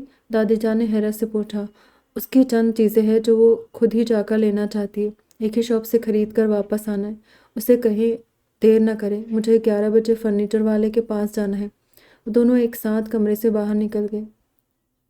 نعیمہ کے ساتھ معمول کی طرح تنو نہیں تھی، اس کی چوٹ اور کلائی کے سپلنٹ نے اسے محدود کر دیا تھا۔ احسن کو افسوس ہوا کئی باتوں کا۔ نعیمہ کے ساتھ زویا اور فریحہ کو چھوڑ کر وہ اپنے کام پورے کرنے نکل گیا تھا۔ تمام وقت ماں سے کہی بات اور ایک چہرہ اس کے ساتھ تھا۔ ہاسپٹل سے واپسی کے بعد سے وہ دونوں اپنی اپنی سوچوں میں گم تھی، رو رو کر اب تھک گئی تھی، اور ماں کو بالکل خاموش چھت کو تکتا دیکھ کر اسے ہول اٹھ رہے تھے۔ گاہے بگاہے دروازے سے جھانک کر ماں کے سینے کو دیکھ رہی تھی، جس میں وہ ہو رہی حرکت اسے تسلی دے رہی تھی۔ ان کی سانسوں کے درمیان کا وقفہ کم ہوتا جا رہا تھا، جو سانس آتی جاتی تھی وہ بھی بڑی قوت طلب تھی۔ بار بار سینے پر ہاتھ رکھ کر سینہ مسل رہی تھی اور اس کا دل بیٹھا جا رہا تھا۔ وہ اماں ابا کی شادی کے پورے 11 سال بعد پیدا ہوئی تھی۔ اس کے ابا خاموش طبع، کم گو اور تنہائی پسند تھے۔ بہت بعد میں اس کے اندر ان کے مزاج پر سوال اٹھے تھے کہ آیا وہ ہمیشہ سے ایسے ہی تھے، یا اماں سے شادی نے انہیں ایسا بنا دیا تھا۔ امیر گھرانے کی لاڈلی بیٹی محبت کی پاداش میں اس غریب اور یتیم شخص سے بیاہ دی گئی تھی۔ اس محبت نے خاندان کو وہ دا کر رسوائی دی تھی کہ کسی نے پلٹ کر انہیں دیکھا، نہ اس سزا میں کچھ تخفیف کی۔ صرف اس کی نانی تھی جو چوری چھپے اپنی لاڈلی کو روپے پیسے بھیجا کرتی تھی۔ دور دراز کا کوئی رشتہ دار کبھی ملنے آ جاتا تھا، اکثر ہی ان کی بچپن اور جوانی کی سہیلیاں ہوتی تھی۔ جانے مقصد کیا ہوتا تھا اس ملاقات کا، کیونکہ ان کی آمد کے بعد اس کی ماں خوش ہوتی تھی، نہ مزاج خوشگوار ہوتا تھا۔ انہیں ملاقاتوں کے دوران سنی باتیں تھیں جنہیں جوڑ جوڑ کر کم عمری میں ہی اس نے ساری کہانی سمجھ لی تھی۔ اس کے گھر کا ماحول کبھی ایک عام گھرانے جیسا نہیں رہا تھا۔ اماں نے ساری دنیا کا غصہ اور اپنے ساتھ ہوئی زیادتیوں کا بدلہ شوہر سے لیا۔ ان کے اندر دنیا کو دینے کے لیے نفرت اور تلخیوں کے علاوہ کچھ نہیں تھا۔ وہ ابا سے سیدھے منہ بات ہی نہیں کرتی تھی، اکثر معمولی باتوں پر جھگڑا کرتی پھر خود ہی رونے بیٹھ جاتی۔ اس کے ابا ہمیشہ خیال رکھتے تھے کہ وہ نازوں میں پلی بڑھی ہے اور کام کاج کی عادی نہیں۔ کبھی خود سے بیوی کو کوئی کام نہیں کہا، جتنا کر دیا ٹھیک، ورنہ وہ خود ہی کھانا بنانے سے لے کر جھاڑو پونچھا تک کر لیتے، اسے اسکول کے لیے تیار کر کے بال بھی بنا دیا کرتے تھے۔ وہ اکیلی ہستی تھی جس کے لیے ان کے اندر نرمی تھی۔ وہ اس سے بھی دوسروں کی طرح زیادہ بات نہیں کرتی تھی، لیکن ان کے برتاؤ میں جو تھوڑی سی محبت اور اپنائیت تھی وہ صرف اس کے لیے تھی، ورنہ یوں لگتا تھا ان کے اندر کوئی احساس ہی نہیں۔ دل کیا تو گھر کا کام کیا، خود پر توجہ دی، ورنہ سارا دن کمرے میں بند پڑی رہتی۔ کبھی صبح اٹھتے سے ابا سے لڑائی شروع کر دیتی، انہیں دنیا بھر کی باتیں سناتی، اپنی قسمت کو کوستی، گھر والوں کی بے حسی اور خود غرضی پر روتی چیختی۔ ان کے دو ہی روپ تھے، بے حد خاموش یا چیختی چلاتی۔ اس نے بہت سوچا قصوروار کون تھا، اس کے نانا نانی، اماں یا اس کے ابا۔ اس کی ماں کا قصور تو کچھ ایسا نہ تھا کہ انہیں زندہ ہوتے ہوئے بھی مردہ تسلیم کر لیا جاتا۔ اگر باپ اور بھائی نے اسے ناک اور عزت کا مسئلہ نہ بنایا ہوتا، اس جگہ شادی نہیں کرنا تھی تو کم سے کم اپنے ہم پلہ لوگوں میں کرتے، یوں کسی غریب کے پلے باندھ کر دور دراز کے چھوٹے سے دیہات میں تو نہ پھینکتے۔ اگر غصے میں بطور سزا ایسا کر بھی دیا تو یوں فراموش نہ کرتے، تعلقات رسمی سے ہی بحال تو رکھتے۔ اماں بھی اگر قسمت کا لکھا قبول کر لیتی تو اس کے ابا اچھے شوہر تھے، ان کے ساتھ وہ من پسند نہ صحیح لیکن ایک آسودہ زندگی بتا سکتی تھی۔ اگر اس کے ابا نے احسانوں کا بدلہ اتارنے کی بجائے شادی سے انکار کر دیا ہوتا تو انکار نہ کر سکے تھے تو بیوی کو یوں اس کے حال پر چھوڑ دینے کی بجائے اسے محبت دیتے، اس کی سنتے، اس تک پہنچنے کے لیے کوئی پل ہی بناتے تو شاید اماں کی تلخیاں کچھ کم ہو جاتی تھی۔ وہ یہی سب سوچتی رہتی تھی مگر کبھی کسی حتمی نتیجے پر نہیں پہنچی سی تھی کہ اس کی ماں کے اس انجام میں زیادہ قصور کس کا تھا۔ کبھی اسے اپنی ماں پر غصہ آتا تو کبھی بہت ترس آتا، کبھی وہ بے حد سنگ دل محسوس ہوتی، جیسے ساتھ رہنے والے دو اور انسانوں سے کوئی لگاؤ اور محبت نہیں تھی، تو کبھی وہ اسے محبت کی دیوی لگتی جس نے پہلی اور آخری محبت کچھ اس طرح نبھائی تھی کہ محبوب بچھڑا تو چہرے کی خوشی، لبوں کی ہنسی اور دل کی امنگوں کا خود اپنے ہاتھوں سے قتل کر دیا تھا۔ اس کے دکھ اور ہجر کو ایسے گلے لگایا تھا کہ زندگی میں پھر کسی مسرت کی گنجائش اور جگہ نہ رہی تھی۔ لیکن جب سے اماں بیمار ہوئی تھی اسے ان میں سے کوئی ایک خیال بھی تنگ نہیں کرتا تھا۔ اس کی جگہ ماں کی زندگی کی دعاؤں نے لے لی تھی۔ برسوں سے دل کے عارضے میں مبتلا تھی، اب صحت تشویشناک ہو چکی تھی۔ ابا تو پہلے ہی فوت ہو چکے تھے، نانا نانی بھی نہیں تھے دنیا میں۔ دو بھائیوں کے لیے وہ زندہ اور مردہ برابر تھی۔ ان کی 3 بہنیں بھی تھیں جن میں اس کی سب سے بڑی خالہ کبھی کبھار ملنے آتی تھی، لیکن اماں کی زبان کی کڑواہٹ اب کسی کو نہیں بخشتی تھی۔ ایک بار ان کی یہی کڑوی کسیلی باتیں خالہ کے بیٹے نے سن لی، تب سے ان کی آمد بھی بند تھی۔ اماں نے کبھی خود سے اپنے گھر والوں سے رابطہ کرنے کی کوشش نہیں کی تھی۔ تارا، انہوں نے اسے پکارا۔ جی اماں۔ وہ فوراً حاضر ہوئی۔ زیادہ لمبا سفر نہیں ہے، بس سے جائیں گے تو 8-10 گھنٹے لگیں گے، تو تیاری کر لے۔ کہاں جانا ہے؟ کل صبح نکلیں گے۔ انہوں نے جواب دینے کے بجائے وقت بتایا۔ ذرا رفیقہ کو فون لگا کر دے مجھے۔ انہوں نے اپنی سہیلی کا نام لیا جس سے وہ کبھی کبھار بات کر لیا کرتی تھی۔ ڈاکٹر نے جو خبر انہیں سنائی تھی انہیں اس دن کا تو کب سے انتظار تھا۔ اس زندگی اور دنیا میں وہ بس سانس لے رہی تھی، ان میں جینے کی امنگ کب کی دم توڑ چکی تھی، مگر اب ان پر بیٹی کی فکر سوار ہوئی تھی۔ انہوں نے اپنوں کے وہ خود غرض اور بے رحم روپ دیکھے تھے کہ کسی پر بھی اعتبار مشکل تھا۔ وہاں جانے کا فیصلہ بھی انہوں نے اعتبار کے بل پر نہیں کیا تھا۔ بہت لوگ قرضدار تھے ان کے، اور اب چند سے تقاضے کا وقت آ گیا تھا۔ یہ چند دن کی بجائے مہینہ بھر بھی نہیں نکلے گا۔ وہ کپڑے تبدیل کر کے آئی تو زویا نے دوبارہ اسپلنٹ کلائی میں پہناتے ہوئے تعصب سے سر ہلاتے ہوئے کہا، اسے وہی جوڑا پہننا تھا جس کے آستین چڑھانے کی خاطر اسپلنٹ نکالنا ضروری تھا۔ ڈھیلی آستینوں والے سارے نئے جوڑے اس نے رد کر دیے تھے جو انہوں نے اس حادثے کے بعد اس کے لیے منتخب کیے تھے۔ مہندی نہیں لگائی، چوڑیاں نہیں پہن سکتی، کم سے کم ڈریس تو پسند کا پہننے دو، جھوٹ تو نہ کہو، مہندی بھی ہے، چوڑیاں بھی۔ فریحہ نے دوسرے ہاتھ کی سمت اشارہ کرتے تصحیح کی۔ میرا مطلب ہے تم سب کی طرح میں مکمل تیار نہیں ہو سکتی، مگر جتنا ہو سکتی ہوں اتنا تو ہونے دو۔ نہ نکلے مہینہ بھر چلے گا مجھے۔ اس نے اسپلنٹ پہن کر ہاتھ اوپر سینے پر رکھا۔ اسے ہاتھ لٹکانے سے منع کیا گیا تھا۔ اب کوئی میرا میک اپ کر دو اور بال بھی بنا دو۔ اس نے کمرے میں جنگی پیمانے پر چل رہی تیاریاں دیکھتے ہوئے کہا۔ کسی کے پاس فرصت نہیں تھی، تبھی عطرت بیٹے کو گود میں لیے اندر آئی۔ ارے تم ابھی تک ایسے ہی بیٹھی ہو، ایک ہاتھ سے کیا کروں؟ مزاج اس کا بھی بگڑ رہا تھا۔ کیا نہیں سوچا تھا اس نے شادی کے لیے، اور وہ سب دھرا کا دھرا رہ گیا۔ نیما کو لینے گاڑی جا رہی ہے پارلر، تم بھی چلی جاؤ، وہیں سے ریڈی ہو کر آ جانا۔ مجھے اس کے ساتھ جانا تھا لیکن نہیں جا سکی۔ عطرت کے چند ماہ کے بیٹے کو بخار آ گیا تھا۔ انہوں نے سوئے بیٹے کو جھولے میں لٹایا۔ پہلے کیوں نہیں بتایا اپی؟ ماریا چیخی۔ انہوں نے 3 ہی اپائنٹمنٹ دیے تھے، میرا رہ گیا تھا، آپ کی جگہ میں چلی جاتی نا۔ اچھا ہی ہوا۔ وہ کھڑی ہو گئی۔ اسے پارلر والا پروفیشنل میک اپ اچھا نہیں لگتا تھا جو بندے کی اصلی شکل مکمل طور پر چھپا کر میگزین والی ماڈل بنا دیتا، مگر اس وقت وہی غنیمت تھا، ورنہ اسے یوں ہی دھلے چہرے سے شریک ہونا پڑتا۔ دیکھو زاہد نکل رہا تھا، کہیں چلا نہ جائے۔ اس نے فوراً زاہد کو فون لگایا۔ میں بھی آ رہی ہوں، رکو، میں گیٹ پر ہوں، جلدی آؤ۔ تیزی سے باہر دوڑی۔ راہداری میں دوسری طرف سے آ رہے احسن نے اسے بھاگ کر دروازے کی طرف آتے دیکھا تو بے اختیار ہاتھ اٹھا کر اسے روکتے ہوئے آواز دینے لگا تھا کہ ٹھٹک کر رک گیا۔ ایسے بے قابو ہونا اس کا خاصہ نہیں تھا۔ گہرے سبز فرش کو چھوتے فراق میں ہیل پہنے ہوئے جس اجلت کا شکار تھی، اسے ڈر لگا پھر کوئی حادثہ نہ ہو جائے۔ اس کے راستے سے ہٹ کر ایک طرف کھڑا ہو گیا۔ اس پر نظر پڑتے ہی اس کے قدم سست ہو گئے تھے۔ اس وقت وہاں آخر میں ہال جانے والے چند افراد ہی تھے، اور اس کے مطابق احسن کو بھی ہال میں ہونا چاہیے تھا۔ چند پل دونوں نے ایک دوسرے کو دیکھا۔ اب چونکہ وہ دوڑ نہیں رہی تھی تو وہ بھی آگے بڑھ کر زینہ چڑھ گیا۔ تنو کا کچھ دیر پہلے والا سارا جوش جھاگ کی مانند بیٹھ گیا۔ جلدی آنے کو کہا تھا میں نے۔ زاہد اسے سنبھل کر قدم اٹھاتے دیکھ کر دور سے ہی کلس رہا تھا۔ سوری، اب چلو۔ اس نے غور ہی نہیں کیا تھا زاہد کے بغل والی نشست پر کون بیٹھا ہے۔ سارا راستہ وہ خاموشی سے باہر دیکھتی رہی اور زاہد کے ساتھ باتوں مشغول کامران کی نظر بھٹک بھٹک کر بیک ویو مرر میں اس پر ٹھہرتی رہی۔ تنو کی بند آنکھوں کے پیچھے سیاہ کرتے شلوار میں دروازے کے پاس کھڑا وہ خوبصورت انسان تھا جو اس کا نہیں تھا۔ واپسی میں باقی سب نے بھی اس کی خاموشی محسوس کی۔ اچھا تھا کہ اس کے پاس ہاتھ کی صورت میں ایک واضح بہانہ موجود تھا۔ اس سارے ہنگامے اور رنگ و روشنی کی محفل میں اس کا دل نہیں لگ رہا تھا۔ نعیمہ کے پاس کچھ دیر بیٹھ کر اٹھ کر باہر کھلی ہوا میں جانے کے ارادے سے ہال کے دروازے سے باہر نکلی تھی کہ پیچھے سے کسی نے پکارا تو مڑی۔ تنو جی! اس کے ماموں کی بہو شمائلہ کا چھوٹا بھائی تھا۔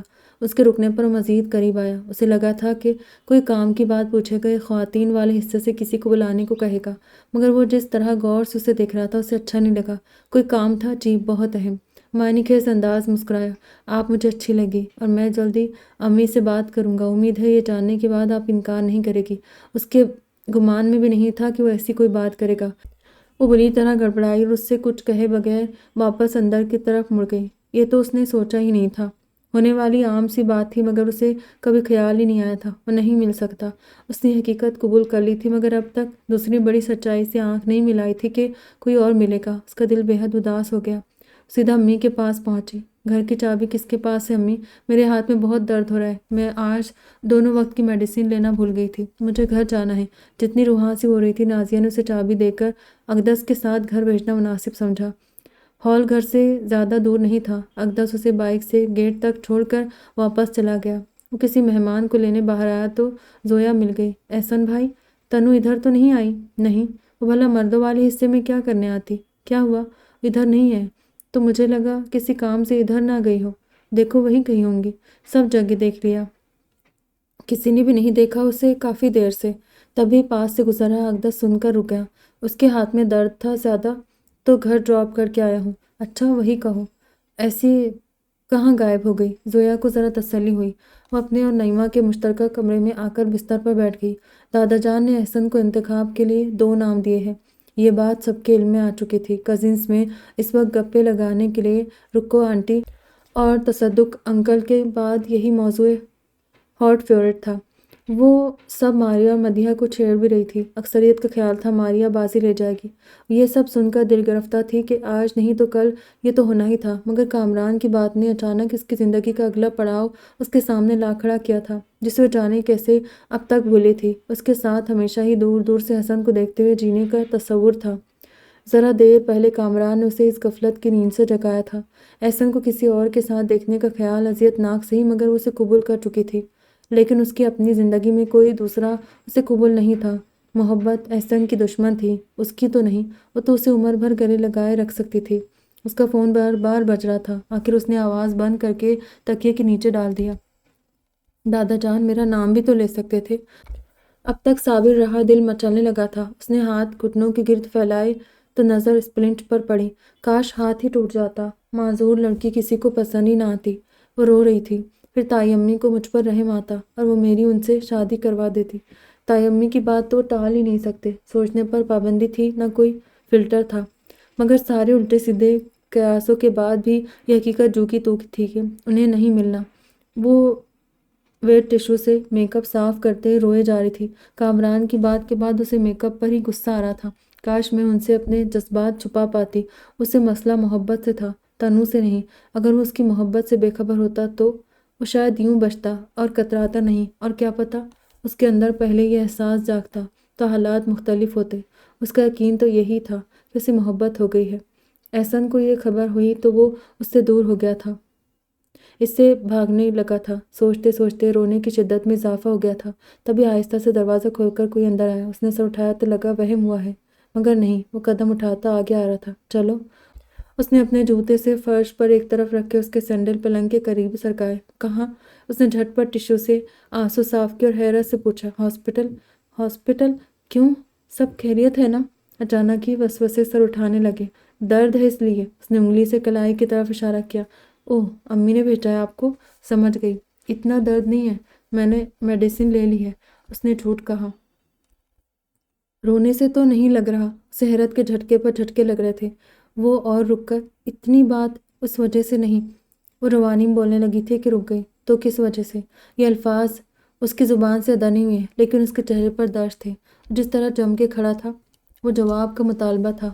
اس التفات پر اسے لگا وہ مزید خشوع و خضوع سے رونے لگے گی۔ امی سے کہہ دے میں ٹھیک ہوں، پریشان نہ ہوں۔ وہ سپلنٹ والا ہاتھ سینے پر رکھ کے دوسرے ہاتھ سے کپڑے سنبھالتی پلنگ سے اتری۔ بس ٹیبلٹس لے کر سو رہی ہوں۔ وہ تو لے لی تھی، وہی سنجیدہ انداز جو اس سے بات کرتے ہوتا تھا۔ ہاں، وہ بس لینے اٹھ رہی تھی کہتے اس کا ہاتھ آرائشی میز کی سمت اٹھا تھا۔ احسان نے مڑ کر دیکھا، وہاں دوائیوں کا لفافہ اور پانی کی بوتل رکھی تھی۔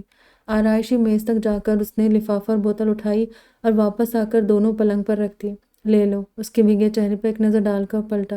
میں اس لیے رو رہی تھی کہ پیچھے سے آئی اس کی آواز پر رک گیا، دھک دھک کرتے دل کے ساتھ وہ بھی رک گئی۔ اتنا کہنے کے بعد اب آگے کہتے ڈر لگ رہا تھا۔ احسان پلٹ کر سوالی نظروں سے اسے دیکھنے لگا۔ نعمہ کے بعد اگلا نمبر میرا ہو سکتا ہے اس گھر سے رخصت ہونے کا۔ اپنی زبان سے ادا ہو رہے لفظوں پر خود حیران تھی۔ اتنی جرأت اس میں جانے کہاں سے آ گئی تھی؟ احسان نے سنا، چند پل اسے دیکھا اور مڑ کر کمرے سے نکل گیا۔ وہ بے دم سی پیچھے پلنگ پر بیٹھ گئی۔ ایک خوش فہمی کا جگنو جو اس کے آس پاس منڈلاتا پھرتا تھا بجھ گیا تھا۔ گریز، کشمکش اور تکلف میں لپٹی توجہ، سب نے اسے کسی اور ہی گمان میں مبتلا کر دیا تھا جو اس وقت بری طرح ٹوٹا تھا۔ میں نے ایسا سوچ بھی کیسے لیا؟ محبت کو گلے لگا ہی نہیں سکتے، اور اب تو بالکل ہی نہیں۔ اس نے دوائیاں لی کہ اس کے بعد نیند آ جاتی تھی۔ صبح جاگی تو اس کے اس طرح بنا بتائے گھر آ جانے، رخصتی کے وقت غائب رہنے پر سب نے باتیں سنائیں۔ کچھ ناراض تھے اور کچھ اس کی تکلیف پر فکر مند۔ دوائیاں وقت پر لو، بھولنا مت کل کی طرح، ورنہ ولیمے میں پھر درد کے مارے رونے لگو گی۔ نہیں تو ایسا کرو ایک بار ڈاکٹر کو دکھا لو، نازیہ نے کہا۔ دوا لے لی ہے امی، اس سے آرام ہو جاتا ہے۔ سچ تو یہ تھا کہ اسے ہاتھ میں کوئی تکلیف ہی نہیں تھی، درد تو بروقت سوجھا، بہانہ تھا بس۔ ڈاکٹر اور ہاسپٹل کی ضرورت نہیں ہے، کل آپ نے احسن بھائی کو بھی خواہ بھیجا۔ احسن آیا تھا؟ میں نے تو نہیں بھیجا تھا۔ اچھا، کسی کام سے آئے ہوں گے۔ میں رو رہی تھی تو کہا ڈاکٹر کے پاس جانے کے لیے، مجھے لگا شاید آپ نے بھیجا ہوگا۔ وہ کہاں لے جاتا ڈاکٹر کے پاس، کتنا مصروف تھا کل وہ بچہ۔ تو کیا وہ اس کے آس پاس پھر جگنو منڈلانے لگے تھے؟ رفیقہ سے بات کرنے کے بعد اماں نے اگلے دن کا سفر رد کر دیا تھا۔ اس کے ایک ہفتے بعد پورے 10 گھنٹے بس میں طے کر کے وہ ایک بڑے سے مکان کے آگے رکشے سے اترے تھے۔ اس ایک ہفتے میں اماں کی طبیعت سنبھلنے کی بجائے بگڑتی گئی تھی۔ ان کے پاس سامان کل ایک بیگ تھا، ایک جوڑی ان دونوں کے کپڑے اور باقی جگہ دوائیوں نے لے لی تھی۔ بڑے سے 2 منزلہ مکان کے گیٹ پر کوئی چوکیدار نہیں تھا۔ اندر آنے کے بعد انہیں چند قدم ہی چلے تھے کہ دروازے میں فجو بازی نمودار ہوئی۔ کس سے ملنا ہے آپ کو؟ انجان اور نئے چہرے دیکھ کر اس نے ذرا سختی سے پوچھا تھا۔ سخاوت حسین اور تصدق حسین سے۔ آئیے۔ انہیں ہال میں بٹھا کر وہ اندر اطلاع دینے جانے لگی تو انہوں نے پیچھے سے آواز دی، سنو، ان سے کہنا رقیہ ملنے آئی ہے۔ فجو باجی کے کان کھڑے ہو گئے۔ برسوں سے یہاں کام کر رہی تھی، یہ کہانی انہیں بھی ازبر تھی۔ ان کے ہاؤ بھاؤ ہی بدل گئے۔ تیز قدم اٹھاتی اندر بھاگی۔ تصدق حسین ہی کیا، کسی کو اپنی آنکھوں پر یقین نہیں آ رہا تھا۔ حسن ڈھل بھی چکا ہو تو بھی اپنے نقش چھوڑ جاتا ہے، مگر رقیہ حالات کے جس گرداب میں پھنسی اور پسی تھی اس نے انہیں سراپا بدل دیا تھا۔ رہی سہی کسر بیماری نے پوری کر دی تھی۔ تصدق حسین کی نم آنکھیں کسی سے مخفی نہیں تھی۔ یوں لگتا تھا جیسے صدیوں کا ہجر کاٹ کے ملے ہیں، مگر ان کے دل میں موزن چاہت کا سمندر اسی طرح ٹھاٹے مار رہا تھا جیسا آج سے 32 سال پہلے۔ ہال میں تجمل حسین کے علاوہ گھر کے سبھی بڑے موجود تھے، اور ساری نوجوان نسل کھڑکیوں اور دروازوں سے کان لگائے کھڑی تھی، جن میں فضا، فریحہ اور ماریہ بھی تھی۔ احسن ابھی تک گھر نہیں لوٹا تھا اور نعیمہ ہنی مون پر تھی۔ دور دراز گاؤں سے آئے دادا جان کے کچھ مہمان اب بھی اوپر موجود تھے۔ ہال میں اتنے نفوس موجود تھے مگر سناٹا قبرستان جیسا تھا۔ بڑے ابا، میری زندگی کو عبرتناک سزا بنانے میں جتنا قصور میرے ابا کا تھا اتنا ہی آپ کا بھی ہے۔ جذبات سے عاری لہجے میں وہ بنا تمہید کے شروع ہوئی تھی۔ انہوں نے اس وقت بھی کبھی بڑے ابا کی آنکھوں میں دیکھ کر بات نہیں کی تھی، سر جھکا کر سلام کرتی اور چلی جاتی، مگر آج کی رقیہ میں اس وقت کی رقیہ کی کوئی بات نہیں بچی تھی۔ سب انہیں دیکھ کر کم حیران نہ تھے، اس پر ان کا لہجہ اور باتیں، وہ کہانی جس کا بڑا گہرا اثر وہاں موجود ہر شخص کی زندگی پر پڑا تھا، پھر بھی کسی نے اسے زبان پر لانے کی غلطی نہیں کی تھی۔ وہ سب ان سے اتنی صاف اور کھلی باتیں سننے کے لیے تیار نہیں تھے۔ ابا ضد پر اڑے تھے تو آپ انہیں منا سکتے تھے، آپ بڑے تھے، وہ آپ کی بات مان جاتے، لیکن آپ دونوں نے اپنی انا اور نام نہاد عزت پر ہماری خوشیاں اور محبت قربان کر دی۔ میں نے کسی کو معاف نہیں کیا ہے، نہ قیامت کے دن کروں گی۔ میری زندگی گزر گئی، اب مجھے اپنی بیٹی کی فکر ہے۔ میرا دل ناکارہ ہو چکا ہے، یہ بس اب کسی بھی وقت بند ہونے والا ہے۔ بات کرتے ہوئے ان کا سانس پھول رہا تھا، چہرے اور پیروں پر سوجن تو تھی ہی، سرخی بھی زیادہ بڑھ گئی تھی۔ تصدق حسین کے انگ انگ سے بیقراری جھلک رہی تھی۔ ان کے اندر بہت سے سوال تھے، مگر وہ سب کے سامنے پوچھ نہیں سکتے تھے۔ پھر رقیہ بھی رکنے کو تیار نہ تھی، اپنی کہنے آئی تھی اور کہے جا رہی تھی، میری اور میری اولاد کی افلاس بھری زندگی کے ذمہ دار میرے بھائیوں اور ماں باپ کے ساتھ ساتھ آپ بھی ہیں۔ مجھے اپنے بھائیوں سے اب بھی کسی اچھائی کی امید نہیں ہے، اسی لیے یہاں آئی ہوں آپ کو تلافی کا ایک موقع دینے کے۔ آپ ماضی کی غلطی سدھار لیں، آخرت میں شرمندگی سے بچ جائیں گے۔ میری آہوں اور انصاف کی خاموش التجاؤں کا رخ بدل جائے گا۔ انہوں نے نظروں کا رخ تصدق حسین کی سمت کیا۔ میری بیٹی کو تحفظ بھری چھت اور ایک مضبوط تعلق دے کر ماضی کی تلافی کر لے، مجھے لگے گا مجھے سب مل گیا جس کی کبھی میں نے خواہش کی تھی۔ وہ آواز مضبوط رکھنا چاہتی تھی، اس میں کامیاب بھی رہی، مگر آنکھیں بھر آئی۔ تصدق حسین کے حلق میں بھی کوئی پھندا سا اٹکا تھا۔ ستارہ ماں کی بات سن کر ششدر رہ گئی۔ یہاں آنے کا یہ مقصد تو اس کے گمان میں بھی دور دور تک نہیں تھا۔ اسے زیادہ کھل کر کچھ بتاتی نہیں تھی، کہیں ساتھ چلنے کا کہا تو اسے لگا تھا کہ وہ اسے اپنے بھائیوں کے پاس لے جا رہی ہے۔ وہ تو جب انہوں نے فجو باجی کو بتایا کہ کس سے ملنا ہے تو چونکی۔ اگر اسے معلوم ہوتا تو کبھی یہاں آتی نہ انہیں آنے دیتی۔ تمہاری طبیعت ٹھیک نہیں ہے، تم ابھی آئی ہو، آرام کرو، بعد میں سکون سے بات کرتے ہیں، دادی جان نے کہا اور نازیہ کو دیکھا۔ یہ تماشا 32 سال قبل والے تماشے سے زیادہ نقصان دہ تھا۔ ان دونوں کو کمرے میں لے جاؤ اور کھانے کا دیکھو۔ نازیہ اور شمشاد آگے بڑھی، عفت سپاٹ چہرہ لیے کھڑی تھی۔ نہیں، رقیہ نے ہاتھ اٹھا کر ان دونوں کو روکا۔ میں اتنی دور سے یہاں آرام کی غرض سے نہیں آئی ہوں، میرے پاس وقت نہیں ہے۔ مجھے اپنی بیٹی کے مستقبل کی یقین دہانی چاہیے کہ وہ یہاں محفوظ رہے گی۔ اس کے بعد شاید میں آپ سب کو معاف کر دوں، حشر میں آپ کا دامن پکڑ کے اللہ سے انصاف کا تقاضا نہ کروں، ورنہ میرے دل کو جو تکلیف اور اذیت آپ نے پہنچائی ہے اس کا حساب آسان نہیں۔ جتنا میں تڑپی ہوں، جتنا میں نے سہا ہے، اس کے بعد میری آہ بیکار نہیں جائے گی۔ سب کو جیسے سانپ سونگھ گیا تھا۔ ان کے الفاظ سبھی حاضرین کو بے چین کرنے کے لیے کافی تھے۔ تصدق، ان کی بھیگی آواز پر جہاں تصدق حسین کی دنیا بدلی وہیں کہیں ماتم پھیل گیا تھا۔ میں ستارہ کو تمہارے حوالے کرتی ہوں کہ تم اسے در بدر رلنے نہیں دو گے، اس کی حفاظت کرو گے، ہمیشہ اس کا خیال رکھو گے۔ اس کا اس دنیا میں کوئی نہیں ہے اور مجھے تمہارے علاوہ کسی اور پر بھروسہ نہیں ہے۔ میں سکون سے مر بھی نہیں سکتی اگر۔ وہ آگے بول نہ سکی اور سینے پر ہاتھ رکھ کے لمبی لمبی سانسیں لینے لگی۔ ستارہ نے انہیں تھاما، وہ بھی رو رہی تھی۔ اسے تو کچھ سمجھ ہی نہیں آ رہا تھا، اس کی ماں یہ سب کیا کر رہی تھی۔ اسے شرمندگی ہو رہی تھی، اپنا یوں تماشا بننا اسے اچھا نہیں لگ رہا تھا، مگر وہ ان کی حالت کے پیش نظر انہیں روک بھی نہیں پا رہی تھی۔ میں ستارہ کی ذمہ داری لیتا ہوں، تم اس کی بالکل فکر نہ کرو۔ میں تصدق حسین کی بھیگی سی لرزتی آواز میں ابھی بے قراری تھی۔ اماں، اماں! ستارہ کی چیخوں میں ان کی بقیہ بات دب گئی، بے سدھ ہو کر اس کی باہوں میں جھول رہی تھی۔ فوراً انہیں ہاسپٹل لے جایا گیا، جہاں ڈاکٹر نے انہیں انتہائی نگہداشت میں داخل کر دیا تھا۔ تصدق حسین ستارہ کے ساتھ پورا وقت وہیں تھے۔ باری باری وہ دونوں ان سے مل کر آئے تھے۔ انہوں نے تصدق حسین سے وعدہ لیا تھا اور ستارہ کو صرف انہیں پر اعتبار کا درس دیا تھا۔ احسن کو خبر ہو گئی تھی۔ دادا جان نے رقیہ کے بھائیوں کو فون کر کے ان کی بیماری کی خبر کر دی تھی۔ ڈاکٹر نے کوئی حوصلہ افزا بات نہیں کہی تھی۔ ستارہ یہ سب پہلے سے جانتی تھی۔ ڈاکٹر نے چند دن قبل ہی بتا دیا تھا کہ ان کے پاس کتنا وقت بچا ہے۔ ان کا دل اب مزید جینے کے لیے تیار نہ تھا۔ گھر میں کوئی اس پر بات نہیں کر رہا تھا، ایک عجیب سی خاموشی چھائی تھی، سب عفت سے نظر چرا رہے تھے۔ موت سے قبل ہی گھر کی فضا ماتمی ہو گئی تھی۔ شادی کے کچھ مہمان جو اب تک موجود تھے، انہوں نے اس عجیب و غریب صورتحال میں رخت سفر باندھنا مناسب سمجھا۔ فوزیہ آنٹی جو اپنے گھر چلی گئی تھی، وہ سن کر واپس آ گئی تھی۔ ایک دن اور ایک رات ہاسپٹل میں گزارنے کے بعد رقیہ اس دنیا سے چلی گئی۔ پورا وقت ستارہ کے ساتھ تصدق حسین بھی وہیں تھے۔ ان کے دونوں بھائی تدفین میں شریک ہونے آئے تھے۔ جسے دادا جان نے اپنے گھر کی بہو بنانے سے انکار کر دیا تھا، اس کا جنازہ انہی کے گھر سے اٹھا تھا۔ ایک بار پھر سرگوشیوں میں وہی کہانی سب کی زبان پر تھی، جو بزرگوں نے دبانے کچلنے کی کوشش میں مشہور کر دی تھی۔ سب احسن اور عفت کو دیکھ کر چپ ہو جاتے، وہ دونوں مجرم نہ ہوتے ہوئے بھی مجرموں کی طرح سر جھکائے تھے۔ تصدق حسین کو اب کسی کی پرواہ نہیں تھی کہ کون کیا کہے گا اور کون سوچتا ہے۔ وہ حسب دستور اپنے کمرے میں بند تھے۔ دادا جان نے رقیہ کے بھائیوں سے ستارہ کا ذکر کیا تو انہوں نے صاف انکار کر دیا۔ وہ اس کی ذمہ داری لینے کو تیار نہ تھے، نہ اسے اپنے ساتھ لے جانا چاہتے تھے۔ ان کے نزدیک ان کے پاس نہ آ کر اور تصدق حسین کے گھر آ کر رقیہ نے ایک بار پھر ان کی عزت میں مٹی میں ملا دی تھی۔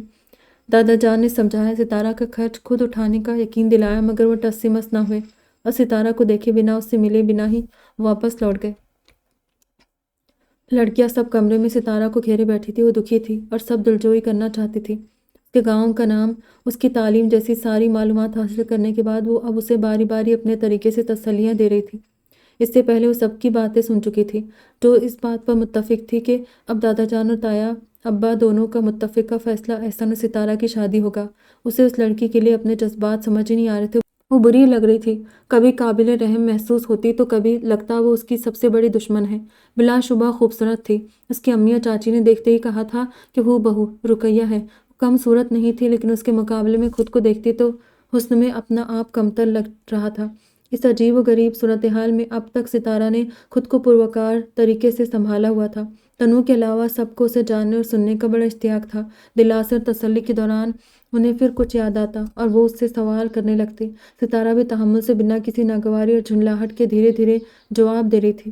کچھ دیر دور سے اسے دیکھتے سوچنے کے بعد وہ باہر آ گئی۔ رات کے کھانے کے بعد سب بڑے اور لڑکے اپنے اپنے کمروں میں جا چکے تھے۔ اس کا ذہن اسی نکتے پر اٹک گیا تھا جس پر وہ سب متفق تھی کہ اب ستارہ اور احسن کی شادی ہو جائے گی، جبکہ اسے اس بات کے نہ ہونے کا یقین تھا۔ وہ جانتی تھی احسن یہ کبھی نہیں کرے گا، لیکن اس نیک خیال کے ساتھ جو دوسری بات کا احتمال سر اٹھا رہا تھا وہ اسے دکھی کر رہا تھا۔ ستارہ کو رد کرنے کے لیے اب ضروری تھا کہ وہ فوراً دادا جان کے پیش کردہ ناموں میں سے کسی کو منتخب کرنے کا اعلان کر دیتا۔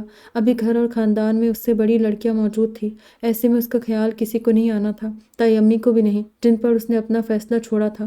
اپنے خیالوں میں کھوئی وہ چھت پر چلی آئی تھی۔ دیر ہو گئی تھی، اس لیے اوپری منزل کے سب کے کمروں کی بتیاں گل تھیں۔ عموماً لڑکیوں میں سے رات میں چھت کی طرف کوئی نہیں جاتا تھا، لیکن آج اسے تنہائی اور کھلی ہوا کی ضرورت تھی، اور ذہن پر جو سوار تھا اس نے دوسری باتوں پر توجہ دینے کی صلاحیت چھین لی تھی۔ چھت کے اگلے حصے کی طرف جانے کی بجائے وہ دائیں طرف والی دیوار پر جا کر بیٹھ گئی، جہاں گلی میں جل رہی بتیوں کی روشنی نہیں پہنچتی تھی۔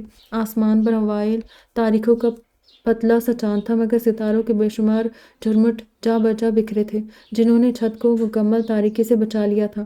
نعیمہ کی شادی اور پھر اس کے زخمی ہاتھ نے انہیں معمول سے زیادہ ایک دوسرے کے مقابل کیا تھا۔ اس سے پہلے ان کا سامنا کچھ منٹوں کا ہوتا تھا اور بات چند لفظوں کی تھی، اس میں بھی وہ چھپتے اور بچتے ہوئے ایک دوسرے کو پڑھ لیتے تھے، مگر جو کچھ ان چند دنوں میں ہوا تھا اس نے اس خاموش تعلق میں ارتعاش پیدا کر دیا تھا۔ اس نے کچھ کہنے کی ہمت کی تھی اور احسن نے وہ کیا تھا جو اس کا خاصا نہیں تھا۔ اس نے گود میں دھرے اسپلنٹ والے ہاتھ کو دیکھا اور غائب دماغی سے اسے کھولنے لگی۔ اس کی تکلیف پر ہاسپٹل میں احسن کی بے چینی اور فکر اسے اچھی طرح یاد تھی۔ اسپلنٹ دیوار پر رکھ کے اس نے کلائی پر ہاتھ پھیرا۔ اس کا تکلیف دہ وقت میں احسن کا ساتھ ایسی دوا تھا کہ پھر اسے کلائی میں کوئی تکلیف محسوس ہی نہیں ہوئی تھی۔ اچانک اس پر اداسی اور افسردگی اتنی شدت سے حملہ آور ہوئی کہ وہ رونے لگی۔ وہ کیا کرے، اسے سمجھ ہی نہیں آ رہا تھا، اور دل یوں چپ چاپ ہار مان لینے کو تیار ہی نہیں تھا۔ مستقبل میں ایسا ہوگا، یہ یقین اور ایسا ہونے کا وقت سر پر آ کھڑا تھا۔ اس احساس میں زمین آسمان کا فرق تھا۔ دل جو پہلی بات پر بڑی بردباری سے سوچتا تھا، اس وقت مچل مچل کر کسی کے پیر پکڑنے کو تیار تھا۔ کچھ آہٹ ہوئی اور اس نے سر اٹھایا۔ چھت کے اگلے حصے میں کھڑا احسن اس کی طرف آ رہا تھا، گڑبڑا کر دیوار سے اتر گئی۔ رقیہ کی آمد اور انتقال کے بعد سے وہ اسے اب نظر آ رہا تھا۔ اس کے سامنے آ کر اس نے جلتی سگریٹ نیچے پھینکی اور اس پر اپنے سلیپر رکھ دیے۔ اسے نکالنا نہیں ہے۔ اس نے دیوار سے اسپلنٹ اٹھایا اور اس کی کلائی کے گرد لپیٹ کر ویلکرو بند کرنے لگا۔ ہر وقت پہنے رہنا ہے، اور اگر درد ہو تو رونا نہیں ہے، میڈیسن لینی ہے۔ سر جھکا ہے، احتیاط اور نرمی سے کام کر رہا تھا۔ اس کے آنسو شکایتاً تیز ہو گئے۔ تو دیتے کیوں نہیں میڈیسن؟ اس نے باری باری سارے ویلکرو لگانے کے بعد اپنی ہتھیلی اسپلنٹ پر پھیلائی اور سر اٹھایا۔ وہ جو اسے دیکھ رہی تھی، دوسرے ہاتھ سے گال صاف کر کے نیچے دیکھنے لگی۔ بنا ہاتھ پکڑے اس کا ہاتھ تھامے تھا۔ یہ ہیئر لائن اتنا ہی بریک ہوا ہے، لیکن اگر خیال نہیں رکھا تو جڑے گا نہیں۔ میں خیال رکھ تو رہی ہوں۔ اس کا ہاتھ اسپلنٹ پر پھسلتے نیچے گیا اور پھر ہٹ گیا۔ ٹھیک ہو جائے گا جلد، اس نے تسلی دی۔ وہ یوں ہی کھڑی رہی۔ جاؤ سو جاؤ، رات کافی ہو گئی ہے، احسن نے کہا۔ وہ یہی اس سے کہنا چاہتی تھی، مگر چپ چاپ زینے کی طرف بڑھ گئی۔ سگریٹ بھی پیتے ہیں؟ اس نے پہلی بار اس کے ہاتھ میں سگریٹ دیکھا تھا۔ یا رکو آنٹی کے بعد شروع کی ہے۔ ان حالات میں وہ بھلا کسی سے بھی شادی کے بارے میں کیسے سوچ سکتے ہیں؟ خواہش کے باوجود پیچھے مڑ کر دیکھ نہیں سکی۔ دل اکسا رہا تھا کہ جاؤ اور صاف صاف بات کر لو، لیکن وہ ہمت کہاں سے لاتی اتنی کہ دل کے کہے پر عمل کر پاتی۔ اس کے جانے کے بعد اس نے دوسری سگریٹ نکال کر جلائی اور پیچھے دیوار پر بیٹھ گیا۔ وہ ایسا بے خبر اور انجان نہ تھا کہ کلائی کے درد کو اس کے رونے کی وجہ مان لیتا، مگر وہ اس کے آنسوؤں کی وجہ ختم کرنے پر بھی قادر نہیں تھا۔ ایک عجیب سی بے بسی تھی جو اس سے جکڑ لیتی، جس کے بعد وہ کوشش بھی کرتا تو اپنی کھینچی لکیر کے آگے بڑھ نہیں پاتا تھا۔ اور اب تو تصدق حسین جس وقت ہال میں آئے وہاں دادا جان، دادی جان اور ان کے دونوں بھائی موجود تھے۔ اچھا ہوا آپ سب موجود ہیں، سب کو اپنا فیصلہ سنانے ہی آئے تھے۔ ابا میں نے فیصلہ کیا ہے کہ احسن اور ستارہ کی شادی کر دی جائے۔ بات ہی ایسی تھی کہ فوراً کوئی کچھ نہیں بول سکا۔ یہ ایسی بات نہیں ہے جس کا فیصلہ تم اکیلے کرو۔ دادی جان سب سے پہلے بولنے کے قابل ہوئی۔ احسن کی کہیں بات طے نہیں اور اس کی یہ عمر شادی کے لیے بالکل درست ہے، تو تمہیں خیال آ گیا بیٹے کی عمر اور شادی کا؟ دادا جان کا لہجہ طنزیہ تھا۔ انہیں اس وقت بھی کس کا خیال تھا یہ وہاں موجود سارے نفوس جانتے تھے۔ بھائی جان ابھی موقع نہیں ہے ان سب باتوں کا، ہم اس پر بعد میں تسلی سے گفتگو کریں گے، تجمل حسین نے کہا۔ ابھی موقع کیوں نہیں ہے؟ تبھی ہال کے سامنے سے گزرا احسن انہیں نظر آیا۔ احسن، انہوں نے اسے پکارا۔ وہاں موجود کوئی بھی بندہ اس وقت یہ ذکر چھیڑنا اور سننا نہیں چاہتا تھا، مگر تصدق حسین کو اور کسی کی پرواہ ہی کب تھی۔ سب کچھ اس تیزی سے ہوا کہ انہیں اسے سمجھنے اور قبول کرنے کے لیے وقت چاہیے تھا، اور احسن کو تو اس کی سب سے زیادہ ضرورت تھی۔ وہ اندر آ کر خاموش کھڑا ہو گیا۔ ہم تمہاری اور ستارہ کی شادی کی بات کر رہے ہیں۔ احسن کے اندر ابال اٹھنے لگے۔ اس قدر کبھی اس کا خون نہیں کھولا تھا جیسا فی الحال ہوا تھا۔ اس نے دادا جان اور دونوں چاچا کو دیکھا۔ یہ ہمارا نہیں، صرف اس کا خیال ہے، دادا جان نے برہمی سے کہا۔ خیال کسی کا بھی ہو، اس میں برائی کوئی نہیں ہے، یہ ناممکن ہے، اس نے جتا کر چبا کر کہا تھا۔ کیوں بیٹا؟ وہ اقرار سے اس کے پاس آنے لگے تھے کہ وہ بے اختیار پیچھے ہوا۔ وہ بھی ٹھٹک کر رک گئے تھے۔ سنگن لینے والے نے گھر بھر میں خبر پھیلا دی تھی اور ایک ایک کر کے سب ہال میں جمع ہونے لگے تھے۔ آئندہ ایسی فضول بات مجھ سے مت کیجیے گا۔ پلٹ کر جانے لگا۔ احسن، احسن! وہ اس کے سامنے راستہ روک کر کھڑے ہو گئے۔ عفت گھبرائی سی اندر آئی۔ تم کیوں انکار کر رہے؟ وہ میں نے کہا مجھ سے یہ بات نہ کرے۔ اس بار اس کا لہجہ بدتمیز سا تھا۔ لیکن کیوں؟ اس میں غلط کیا ہے؟ کسی سے تو تمہیں شادی کرنا ہے، ستارہ سے کیوں نہیں؟ عفت کو کبھی اپنا شوہر اتنا شفاق نہیں لگا جتنا اس وقت محسوس ہوا تھا، بے حس اور شفاق۔ مجھ سے کیوں کا جواب نہ پوچھیں، آپ سے برداشت نہیں ہوگا۔ میں نے اس سے پہلے کبھی تمہاری کسی بات پر اعتراض کیا، نہ کسی معاملے میں اپنی مرضی تھوپی ہے۔ آج پہلی بار تم سے کچھ مانگا ہے بیٹا۔ ہاں ہاں ہاں، سر اونچا کر کے ہنسنے لگا۔ آج آپ کو یاد آیا؟ آپ کی اولاد ہے جس پر آپ حق رکھتے ہیں، اس سے مانگ سکتے ہیں۔ اولاد کی بات پر اعتراض نہ کرنا اور اپنی مرضی نہ تھوپنا آپ کے نزدیک اچھے باپ ہونے کی سند ہے، تو آپ سراسر غلط ہے۔ اس کا ضبط ٹوٹ گیا۔ بچوں سے زیادہ تجربہ مشاہدہ والدین کا ہوتا ہے، فیصلوں میں اولاد کی رہنمائی اور کبھی کبھی مداخلت کر سکتے ہیں تاکہ وہ درست راہ کا انتخاب کرے۔ انہیں ان کے حال پر چھوڑ دینا کوئی کمال نہیں بلکہ لاپرواہی اور اپنی ذمہ داریوں سے چشم پوشی ہے۔ اب آپ ان سب باتوں کو اپنے حق میں دلائل کے طور پر استعمال نہ کریں۔ جس بات کو اپنی خوبی بتا کر آپ مجھ سے اس کام کی توقع کر رہے ہیں، میرے نزدیک وہ آپ کی سب سے بڑی خامی اور غلطی ہے۔ احسن، مجھے تمہاری ساری باتیں قبول ہیں، میں اپنی ساری کوتاہیاں اور غلطیاں مانتا ہوں، بس تم اس سے انکار نہ کرو۔ اس یتیم بچی کا ایک پل میں وہ سب مان گئے اور احسن کو لگا وہ کچھ کر بیٹھے گا۔ ابا، اس نے بہت ضبط کیا تھا، پھر بھی غصہ چھپا نہیں سکا، بری طرح جھنلایا ہوا تھا۔ آپ جو کوتاہیاں اور غلطیاں تسلیم کر رہے، ذرا گنوائے مجھے۔ نہیں کر سکتے۔ کیوں؟ کیونکہ آپ کو وہ بھی معلوم نہیں ہے کہ آپ کو اب بھی ہماری فکر نہیں ہے۔ میں مان جاؤں اس لیے آپ نے کہہ دیا، اور یہ صرف افسوس اور دکھ کی بات نہیں بلکہ غیرت اور شرم سے ڈوب مرنے کا مقام ہے کہ آپ کو اب بھی ان کی بیٹی کی فکر ہے۔ محبت دوسروں کا احساس کرنا اور دنیا کی ساری محبتوں کی قدر سکھاتی ہے۔ جو محبت دوسری ساری محبتوں سے منہ موڑنا سکھائے، اپنے علاوہ باقی رشتوں کے لیے بے حس کر دے، وہ محض خود غرضی ہے۔ آپ اسے کتنا بھی شاعرانہ اور ماروائی نام دے، یہ صرف خود غرضی ہے، اور آپ کی محبت، آپ کا عشق بھی صرف خود غرضی ہے۔ محبت میں ثابت قدمی ہی ثابت کرنا تھی تو بن باس لے لیتے، دنیا سے منہ موڑ لیتے، سارے رشتے ناتے توڑ دیتے۔ دل میں جگہ نہ تھی تو زندگی میں بھی وہ جگہ خالی رکھنے کا حوصلہ کرتے۔ لیکن جب مجبور ہو کر شادی کر لی، بچے پیدا کیے، گھر بسایا، تو پھر فرائض اور حقوق کی ادائیگی کے لیے مجبور کیوں نہیں ہوئے؟ گھر اور بیوی بچوں کو صرف نام اور پیسہ نہیں چاہیے ہوتا، ان کے لیے وقت، توجہ، انصاف، جذباتی آسودگی اور تحفظ بھی لازمی ہوتا ہے۔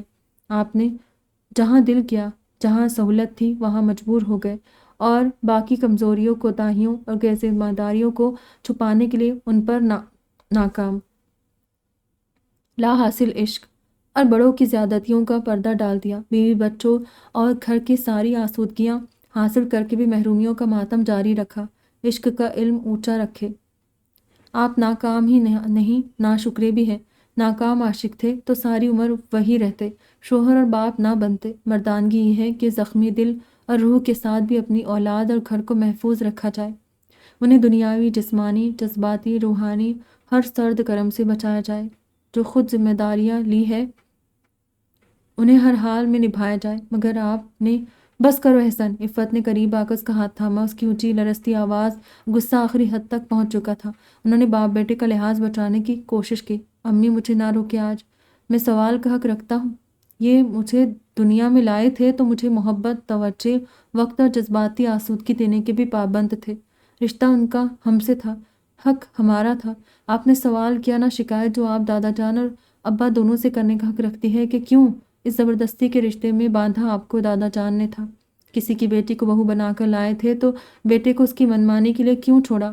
بہو اور اس کے بچوں کو زندگی میں شامل کرنے پر بیٹے کو ویسے ہی مجبور کیوں نہیں کیا جیسے شادی کے لیے کیا تھا؟ ان کی ذمہ داری کیا بس شادی کر دینے تک تھی؟ وہاں شادی نہ کرنے اور آپ سے شادی کروانے والے دونوں غلط فیصلے ان کے تھے، تو اس کے نتائج کی ذمہ داری قبول کر کے انہیں سلجھانے اور سنوارنے کا کام کیوں نہیں کیا؟ بہت ترک مگر کھرے سوال ہیں جو آپ کو ان دونوں سے کرنا چاہیے۔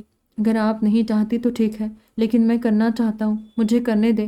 ماں کا ہاتھ ہٹا کر پھر تصدق حسین کی سمت دیکھنے لگا جن کے لیے آج زمین پر محشر کھلا تھا۔ دادا جان اور دادی جان دونوں کی آنکھیں برسنے لگی تھی۔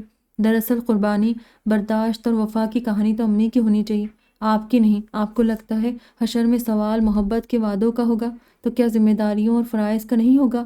امی اور آپ دونوں کا معاملے میں اگر امی آپ سے باسپرس نہیں کرنا چاہتی تو ان کے متعلق میں بھی نہیں کروں گا، لیکن میں آپ سے اپنی اور نعمہ کی بات ضرور کروں گا۔ آپ نے نعمہ کے رشتے پر بھی ہاں اسی ضام میں کی تھی، خاندان اور دادا جان کو کچھ جتانے اور دکھانے کے لیے کہ آپ اولاد کی خوشی، اس کی پسند اور محبت کے خلاف نہیں، جبکہ یہ بحیثیت باپ آپ کو پہلے اس لڑکے کے بارے میں پتہ کرنا چاہیے تھا۔ وہ لڑکا نعیمہ کا خواہش مند تھا، اتنا کافی نہیں تھا؟ اس کا خاندان، وہ گھر نعیمہ کے لیے مناسب ہے یا نہیں، پہلے آپ کو یہ یقین کرنا چاہیے تھا۔ آپ نے تو نعیمہ سے بھی پوچھنے کی زحمت نہیں کی کہ وہ واقعی اسے پسند کرتی ہے یا کوئی اور وجہ ہے۔ شادی اور بہتر مستقبل کے لیے بہت سی باتیں دیکھی جاتی ہے، لڑکے کی عادتیں، دوستیاں، صحبتیں، فائنینشیل اسٹیبلٹی، گھر والوں کا بیک گراؤنڈ، معاشرے میں ان کی شہرت وغیرہ، اور یہاں بھی آپ ناکام رہے۔ آپ نے کسی ایک بات پر بھی توجہ نہیں دی کہ آپ کا یہ رویہ ذمہ دار باپ والا نہیں تھا۔ میں تمہارا ہر الزام قبول کرتا ہوں، اپنی کمیاں کوتاہیاں سب مان رہا ہوں بیٹا، سب کی تلافی کی کوشش کروں گا، بس تم میرے ایک التجا مان لو۔ اس نے کہا ہے اس کی روح کو سکون اسی وقت ملے گا جب اس کا غصہ اور بڑھ گیا۔ سب کچھ مان رہے تھے تاکہ وہ ان کی بات مان لے۔ اب بھی ان کے لیے اپنی اولاد نہیں، اس کی اولاد اہم تھی۔ آپ دونوں محبت، عشق کا دعویٰ کرنے والے، زبردستی دوسروں کے ساتھ زندگی گھسیٹنے والے کیسے دو افراد کو زبردستی شادی پر مجبور کر سکتے ہیں؟ کہ یہ بھی پھر خود غرضی نہیں ہے؟ صرف اپنی تسلی، اس کی بات، اس کا وعدہ، یہ کون سی منطق ہے؟ جو دادا جان نے آپ کے ساتھ کیا وہی آپ میرے ساتھ کرنا چاہتے ہیں؟ اور اس لڑکی کی حفاظت کیا بیوی بنا کر ہی ہو سکتی ہے؟ میں اسے نعیمہ کی طرح بہن سمجھ کر کسی جگہ شادی کروا دوں تو یہ حل کیوں نہیں ہو سکتا؟ یہ ٹھیک کیوں نہیں؟ کیا یہ ان خاتون کی جاتے جاتے بھی دادا جان سے اور اس خاندان سے بدلہ لینے کی کوشش نہیں ہے؟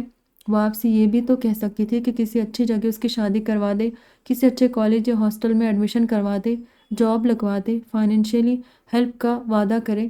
شادی ہی کیوں؟ اور وہ بھی مجھ سے، آپ مانے یا نہ مانے، لیکن آپ اور دادا جان بلکہ سب کے نزدیک محبت، شادی اور اولاد ایک سے معنی رکھتے ہیں۔ اتنے برس بعد آپ اس وقت میرے لیے وہی ہے جو اس وقت دادا جان آپ کے لیے تھے۔ اس نے سر جھکائے صوفے پر بیٹھے دادا جان کو دیکھا۔ فیصلے بھی میراث ہوتے ہیں، اور آج میں آپ دونوں کے غلط، دوسروں کی زندگی برباد کرنے والے، کمزور، زبردستی مسلط کیے گئے، مجبور کیے گئے اور خود غرضی پر مبنی فیصلوں کی میراث سے انکار کرتا ہوں۔ میں اس لڑکی سے شادی کر کے اسے کچھ نہیں دے سکتا، نہ آپ کا اور اس کی ماں کا تعلق بھول سکتا ہوں، اور نہ اس سے اس وجہ سے امی، نعیمہ اور میرے حصے میں آئی محرومیاں، زخم اور درد بھول سکتا ہوں۔ جو آپ نے امی کے ساتھ کیا وہ میں دشمن کے ساتھ بھی نہیں کرنا چاہتا۔ وہ عفت کے قریب آیا۔ اس داستان میں کوئی قابل ستائش کردار ہے تو وہ امی ہیں، جن کے حصے میں محرومیاں، قربانیاں اور تنہائیاں محبت کے بنا ہی آئی۔ پھر بھی انہوں نے فرار کا راستہ نہیں چنا، فرائض اور ذمہ داریوں سے منہ نہیں موڑا۔ ان کے پاس بھی 10 بہانے اور توجیہات تھی جنہیں بنیاد بنا کر وہ بھی بہت کچھ کر سکتی تھی۔ ہر دن لڑائی جھگڑوں سے لے کر بچوں سے لاپرواہی تک، یا پھر وہ بھی ایک کمرہ پکڑ کر دنیا سے کنارہ کشی اختیار کر لیتی کہ شوہر کسی دوسری عورت کی محبت میں مبتلا ہے۔ یہ دبی لا حاصل محبت اتنا ہی عظیم ہے نا فوزیہ آنٹی؟ اس نے فوزیہ آنٹی کو دیکھا۔ آپ اور آپ جیسے دوسروں نے اس داستان کو رومانٹیسائز کیا جو بزدلی، خود غرضی، غیر ذمہ داریوں اور کوتاہیوں سے بھری تھی۔ آپ نے کبھی نہیں سوچا تصدق حسین اور عفت کے بچے بھی یہ سب سنتے ہیں اور ان کے لیے کہانی اذیت کا سبب ہے؟ جو شخص دنیا کے سامنے شادی کر کے گھر بساتا ہے اسے پرانی محبت کے سوگ میں دنیا سے کنارہ کشی کا حق نہیں ہوتا ہے، نہ خود سے اور بیوی بچوں سے لاپرواہی کی اجازت۔ آپ نے اس قابل مذمت رویے کو قابل ستائش بنایا تھا۔ انہیں خاندان کے لیلا مجنوں، ہیر رانجھا بنانے میں آپ نے کوئی کسر نہیں اٹھا رکھی۔ اپنا ذاتی فعل اور اس کے اثرات اپنی ذات تک محدود رکھنے کا حوصلہ رکھنے والوں کو ہی اس آگ میں کودنا چاہیے، اور اگر یہ حوصلہ نہ ہو تو کسی کو اپنی ذات سے منسلک کرنے کی غلطی بھی نہیں کرنا چاہیے۔ نادم سی فوزیہ آنٹی پر چپتی نظر ڈال کر دروازے تک آیا، پھر پلٹا اور کافی ٹیبل پر رکھے ٹشو باکس سے کئی ٹشوز کھینچ کر باہر نکل گیا۔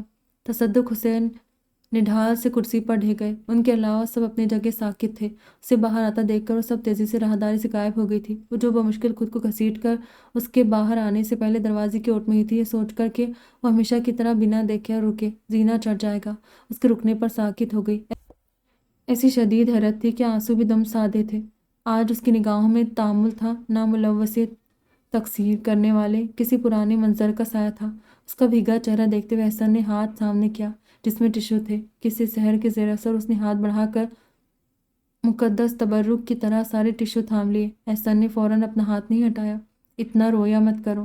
دھیما لہجہ اب تک سنبھالا راز ضیاء ہونے کے خوف سے آزاد تھا۔ اس نے آہستہ سے ٹشو چھوڑ دیے جو وہ تھامے تھی۔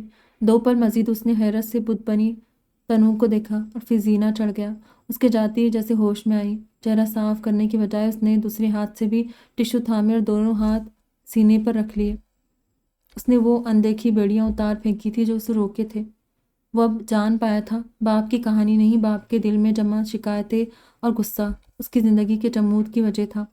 باپ پر دنیا کی منافقت اپنے اپنے طور پر غلط رویوں اور طریقوں کو بہت معتبر اور عظیم قربانی بنا دینے کا غصہ اور دکھ تھا، جو اسے اپنے جذبات قبول کر لینے کے باوجود اظہار کرنے سے روکے تھا۔ یہ بوجھ ہی تھا جسے اتارے بنا وہ آگے بڑھ نہیں پا رہا تھا۔ کسی اور کو اس کی زندگی میں شامل کرنے کی بات سن کر ہی اس کی خواہش بری طرح مچلی تھی۔ اس کے لاشعور میں بیٹھے مستقبل کے منظروں سے پردہ اٹھ گیا تھا اور ہر منظر میں تہنیت کی موجود تھی۔ اسے کسی اور کا ذکر بھی اسے بہت ناگوار گزرا تھا۔ ان سب کے باوجود وہ محبت کو موقع نہیں دینا چاہتا تھا، مگر اب سب کچھ باہر انڈیل دینے کے بعد وہ جان پایا تھا اسے مسئلہ محبت سے تھا ہی نہیں۔ کمرے میں پہنچ کر وہ پلنگ پر بیٹھ گیا۔ پہلی بار وہ بے حد پرسکون تھا۔ ہمہ وقت ساتھ رہنے والا بیکل سا احساس اب مفقود تھا۔ 2 منٹ بھی نہیں گزرے تھے کہ عفت دستک دے کر اندر آئی۔ امی! ان کا چہرہ دیکھ کر گھبرا کر کھڑا ہوا۔ عفت کا ضبط ختم ہو گیا تھا۔ بیٹے کے سینے سے لگ کر پھوٹ پھوٹ کر رو پڑی۔ اللہ نے انہیں محرومیوں کے بدلے جو انعام دیا تھا اس سے زیادہ قیمتی اس دنیا میں کچھ نہ تھا۔ 31 برس پہلے والدین کی پسند پر سر جھکانے والے بے بس عورت تھی اور 31 برس تک وہی رہی تھی، لیکن آج ان کے بیٹے نے اس کہانی میں اپنی ماں کو عظیم بنایا تھا۔ اس سے پہلے وہ کسی کو نظر بھی نہیں آتی تھی، مگر اس نے انہیں معتبر کر دیا تھا۔ ہال میں ہوئی باتیں سب تک پہنچ گئی تھی۔ وہاں سب کی آوازیں بہت بلند تھیں اور باقی سارا گھر دم سادے تھا، اس لیے سب نے سب سن لیا تھا، ستارہ نے بھی، لیکن اس نے ایک لفظ نہیں کہا تھا۔ شکر تھا کہ نعیمہ یہ سب سننے اور دیکھنے کو موجود نہیں تھی۔ مجھے آج سمجھا، سارے فیمس پیار کرنے والے مطلب لیلا مجنوں ٹائپس اس لیے مشہور ہے کہ ان کی کوئی اولاد ہی نہیں تھی۔ فریحہ کی بات پر زویا نے اسے زور سے گھونسا رسید کیا۔ کچھ بھی اول فول نہ بکو، بس ایک اور سن لو جو کب سے کچھ مجھے پریشان کر رہا ہے، اس نے بازو سہلاتے کہا۔ زویا نے گھورا مگر روکا نہیں۔ جو بھی احسن بھائی نے کہا، اس کے بعد اگر وہ ستارہ سے شادی کر کے ساری ذمہ داری اور فرائض خوشی خوشی نبھائے تو کتنی اچھی اینڈنگ ہوگی اس کہانی کی۔ نو بدلہ، نو ڈرامہ۔ انہوں نے یہ بھی کہا ہے کہ شادی ہی واحد حل نہیں ہے۔ فضا نے یاد دلایا تھا، اگر تایا ابا نے یہی وعدہ کیا ہوگا تو کچھ بھی ہو احسان بھائی شادی نہیں کریں گے۔ زویا کو یقین تھا، اور سے بھی بالکل ویسے ہی جیسے یہ کہ وہ کبھی اس کے جذبات کی پذیرائی نہیں کرے گا، نہ ہی محبت کے آگے گھٹنے ٹیکے گا۔ احسان کی باتوں کے بعد سب اس کے اور عفت کے سامنے ایک دم نادم سے چپ اوڑے تھے۔ اس کے بعد سے اسے احسان نظر نہیں آیا تھا۔ عفت کی چپ اسے بہت محسوس ہو رہی تھی۔ اب بھی وہ انہیں چائے دینے آئی تو وہ چونکی۔ چائے تائی امی، میں لے لیتی نا بیٹا، تم نے کیوں تکلیف کی؟ انہوں نے کپ اس کے ہاتھ سے لے لیا۔ روز شام کی چائے سب کے ساتھ باہر صحن میں پیتی تھی، آج وقت کا خیال ہی نہیں رہا تھا۔ اس نے کوئی جواب نہیں دیا، بس مسکرا دی۔ تمہارا ہاتھ کیسا ہے اب؟ ٹھیک ہے۔ کب تک رہ گئے؟ ان کا اشارہ اسپلنٹ کی طرف تھا۔ 4 ہفتے کہا تھا ڈاکٹر نے، ایکس رے کے بعد طے ہوگا مزید رکھنا یا نہیں۔ اچھا۔ انہوں نے بغور اس کا اترا چہرہ دیکھا۔ اس کے گھر میں سب سے زیادہ دوستی نعیمہ سے تھی۔ اس کے بعد وہ اداس ہو گئی تھی۔ نعیمہ سے بات ہوئی تمہاری؟ جانے وہ اسے بہلا رہی تھی یا خود کو، یا پھر وہ اس وقت سے خوفزدہ تھی جب نعیمہ کو ان سب کا علم ہوگا۔ میری کئی دن سے بات ہی نہیں ہوئی اس سے، شرمندگی سے گویا ہوئی۔ اپنی الجھنوں میں اسے بھی بھول گئی تھی۔ تائی امی، اسی وقت زویا دوڑتی اندر آئی۔ وہ ہال میں اسے سمجھ نہیں آیا اس بات کہ وہ مناسب الفاظ میں کیسے کہے، پھر بھی عفت سمجھ گئی۔ انہوں نے کب سے واپس اسے تھمایا اور تیزی سے باہر نکل گئی۔ وہ کانپتے ہاتھوں میں کپ سنبھالتی وہیں بیٹھ گئی۔ ایک بار پھر ہال میں وہی گرما گرم بحث جاری تھی۔ تصدق حسین اپنے والد کو مرنے والی کی باتیں یاد دلا رہے تھے۔ انہوں نے اپنی غلطیاں تسلیم کر لی تھی، ولی الاعلان اپنی ندامت کا اظہار کر چکے تھے، عفت اور احسان سے معافی مانگنے کا عندیہ دے چکے تھے، مگر ستارہ اور احسان کی شادی کی ضد اب بھی وہی تھی۔ تم بھی سمجھاؤ اسے، مجھ سے ناراضی اور شکایت کا بدلہ اس بچی سے نہ لے۔ انہوں نے عفت کو دیکھتے ہی ان سے کہا۔ انہیں اس آدمی سے کوئی توقع نہیں تھی جو ساری عمر اپنی المیہ کہانی کا آخری باب نہیں لکھ سکا تھا، جس نے اپنی کمزوریوں کو کسی تمغے کی طرح سینے پر سجایا تھا۔ لیکن بیٹے کے دل کا حال سننے کے بعد بھی اس فرمائش پر انہیں شدید غصہ آیا۔ میں احسان کے ساتھ زبردستی نہیں کر سکتا تصدق۔ ان کی تقریر کے بعد ایک بار پھر دادا جان نے وہی جملہ دہرایا جو وہ اس سے پہلے بھی کئی بار کہہ چکے تھے۔ ابا، اس طرح پھر میں بھی مجبور ہو جاؤں گا۔ انہوں نے گردن سیدھی کرتے سخت لہجے میں کہا۔ کس بات کے لیے مجبور؟ سبھی کے اندر کوئی خدشہ سرایا تھا، مگر سوال دادی جان نے کیا احسان کے سامنے ایک ایسی شرط رکھنے پر مجبور جس کے بعد وہ انکار نہ کر سکے؟ اب تک یہ باتیں اس طرح کھلے عام نہیں ہوتی تھی، بلکہ یہ قصہ پردوں میں سرگوشیوں میں دہرایا جاتا تھا، اور بڑوں نے تو کبھی اس موضوع کو چھیڑا ہی نہیں تھا، مگر اب یہ سب ایسے کھل کر بکھرا تھا کہ ساری جھجک اور احترام ختم ہو گیا تھا۔ وہ ساری عمر باپ کے سامنے خاموش تھے، اس وقت بھی ان کے سامنے کھڑے ہو کر اپنا مدعا رکھنے کی ہمت نہیں ہوئی تھی جب رقیہ کی کہیں اور شادی ہو رہی تھی، لیکن اب وہ ڈٹ گئے تھے۔ میں آپ کا بیٹا ہوں، لیکن میرے اندر آپ کی کوئی خوبی، خامی اور عادت نہیں ہے۔ کہاں چپ رہنا ہے، کہاں منوا کے لینا ہے، میں جانتا ہوں، اس نے اندر آتے ہوئے کہا۔ وہ دروازے پر ان کا جملہ سن چکا تھا۔ آپ کیا مجھے آگ کرنے کی دھمکی دیں گے؟ تو سنیں، کوئی جائیداد نہیں بنائی ہے آپ نے۔ اب تک دادا جان کے مکان میں رہ رہے، اور دادا کی زندگی میں دادا ہی اپنی جائیداد کے مالک ہیں۔ مجھے آپ سے کچھ چاہیے بھی نہیں۔ مجھے گھر سے نکالیں گے، نکال دیں، امی کو چھوڑ دیں گے۔ کل وہ خود مجھ سے کہہ چکی، اگر میں چاہتا ہوں تو وہ یہ گھر اور سب کچھ، جس میں آپ بھی شامل ہیں، چھوڑ کر میرے ساتھ الگ ہو جائے گی۔ تصدق حسین نے بے یقینی سے عفت کو دیکھا جو انہیں نہیں، اپنے بیٹے کو دیکھ رہی تھی۔ دادی جان رونے لگی۔ یہ سب کیا ہو رہا تھا؟ باپ بیٹا ایک دوسرے کے سامنے تھے، اتنا کچھ تھا ان کے پوتے کے دل میں، وہ تو یہ ہی سمجھتی رہی تھی کہ انہوں نے اپنی گرہستی کامیابی سے سنبھالی ہے، مشکل وقت گزر چکا ہے، ان کے بچے سب خوشحال اور آسودہ ہیں، لیکن یہ سب تو بھرم ثابت ہوا تھا۔ وقت کہیں گیا ہی نہیں تھا، ان کے گھر میں 32 سالوں سے ٹھہرا ہوا تھا، جبکہ دادا جان کو اب ماضی کی وہ بات بڑی معمولی لگ رہی تھی۔ کیا تھا جو وہ تصدق اور رقیہ کو الگ نہ کرتے، ان کی شادی کر دیتے؟ بچے ایک دوسرے کو پسند ہی تو کرتے تھے، مگر وقت گزر گیا تھا، پچھتاؤں کے علاوہ درست فیصلہ کر سکتے تھے۔ تصدق، تم شادی کی ضد چھوڑ دو، اس بچے کی مکمل ذمہ داری ہم اٹھائیں گے، مگر احسان کی شادی اس کی مرضی اور پسند سے ہوگی۔ دادا جان تھکے سے تھے، ایک دم ان کے کاندھے بہت جھکے محسوس ہو رہے تھے۔ نہیں ابا، تصدق حسین اپنی جگہ سے کھڑے ہوئے۔ 32 سال پہلے جو انا اور ضد باپ نے تھامی تھی، اس وقت وہی انا اور ضد ان کے اندر سمائی تھی۔ احسان کی شادی ستارہ سے ہی ہوگی، چاہے اس کے لیے مجھے شادی نہیں کرنی۔ ستارہ کی آواز پر سب پلٹے۔ وہ دائیں طرف والے دروازے سے اندر آئی، جو عموماً کوئی استعمال ہی نہیں کرتا تھا۔ اماں کو اتنی مہلت نہ ملی، ورنہ میں ہی انہیں اس فضول تجویز سے روک دیتی تھی۔ وہ ان سب کے پاس آ کر رک گئی، سب کی آنکھیں اسی پر ٹکی تھی۔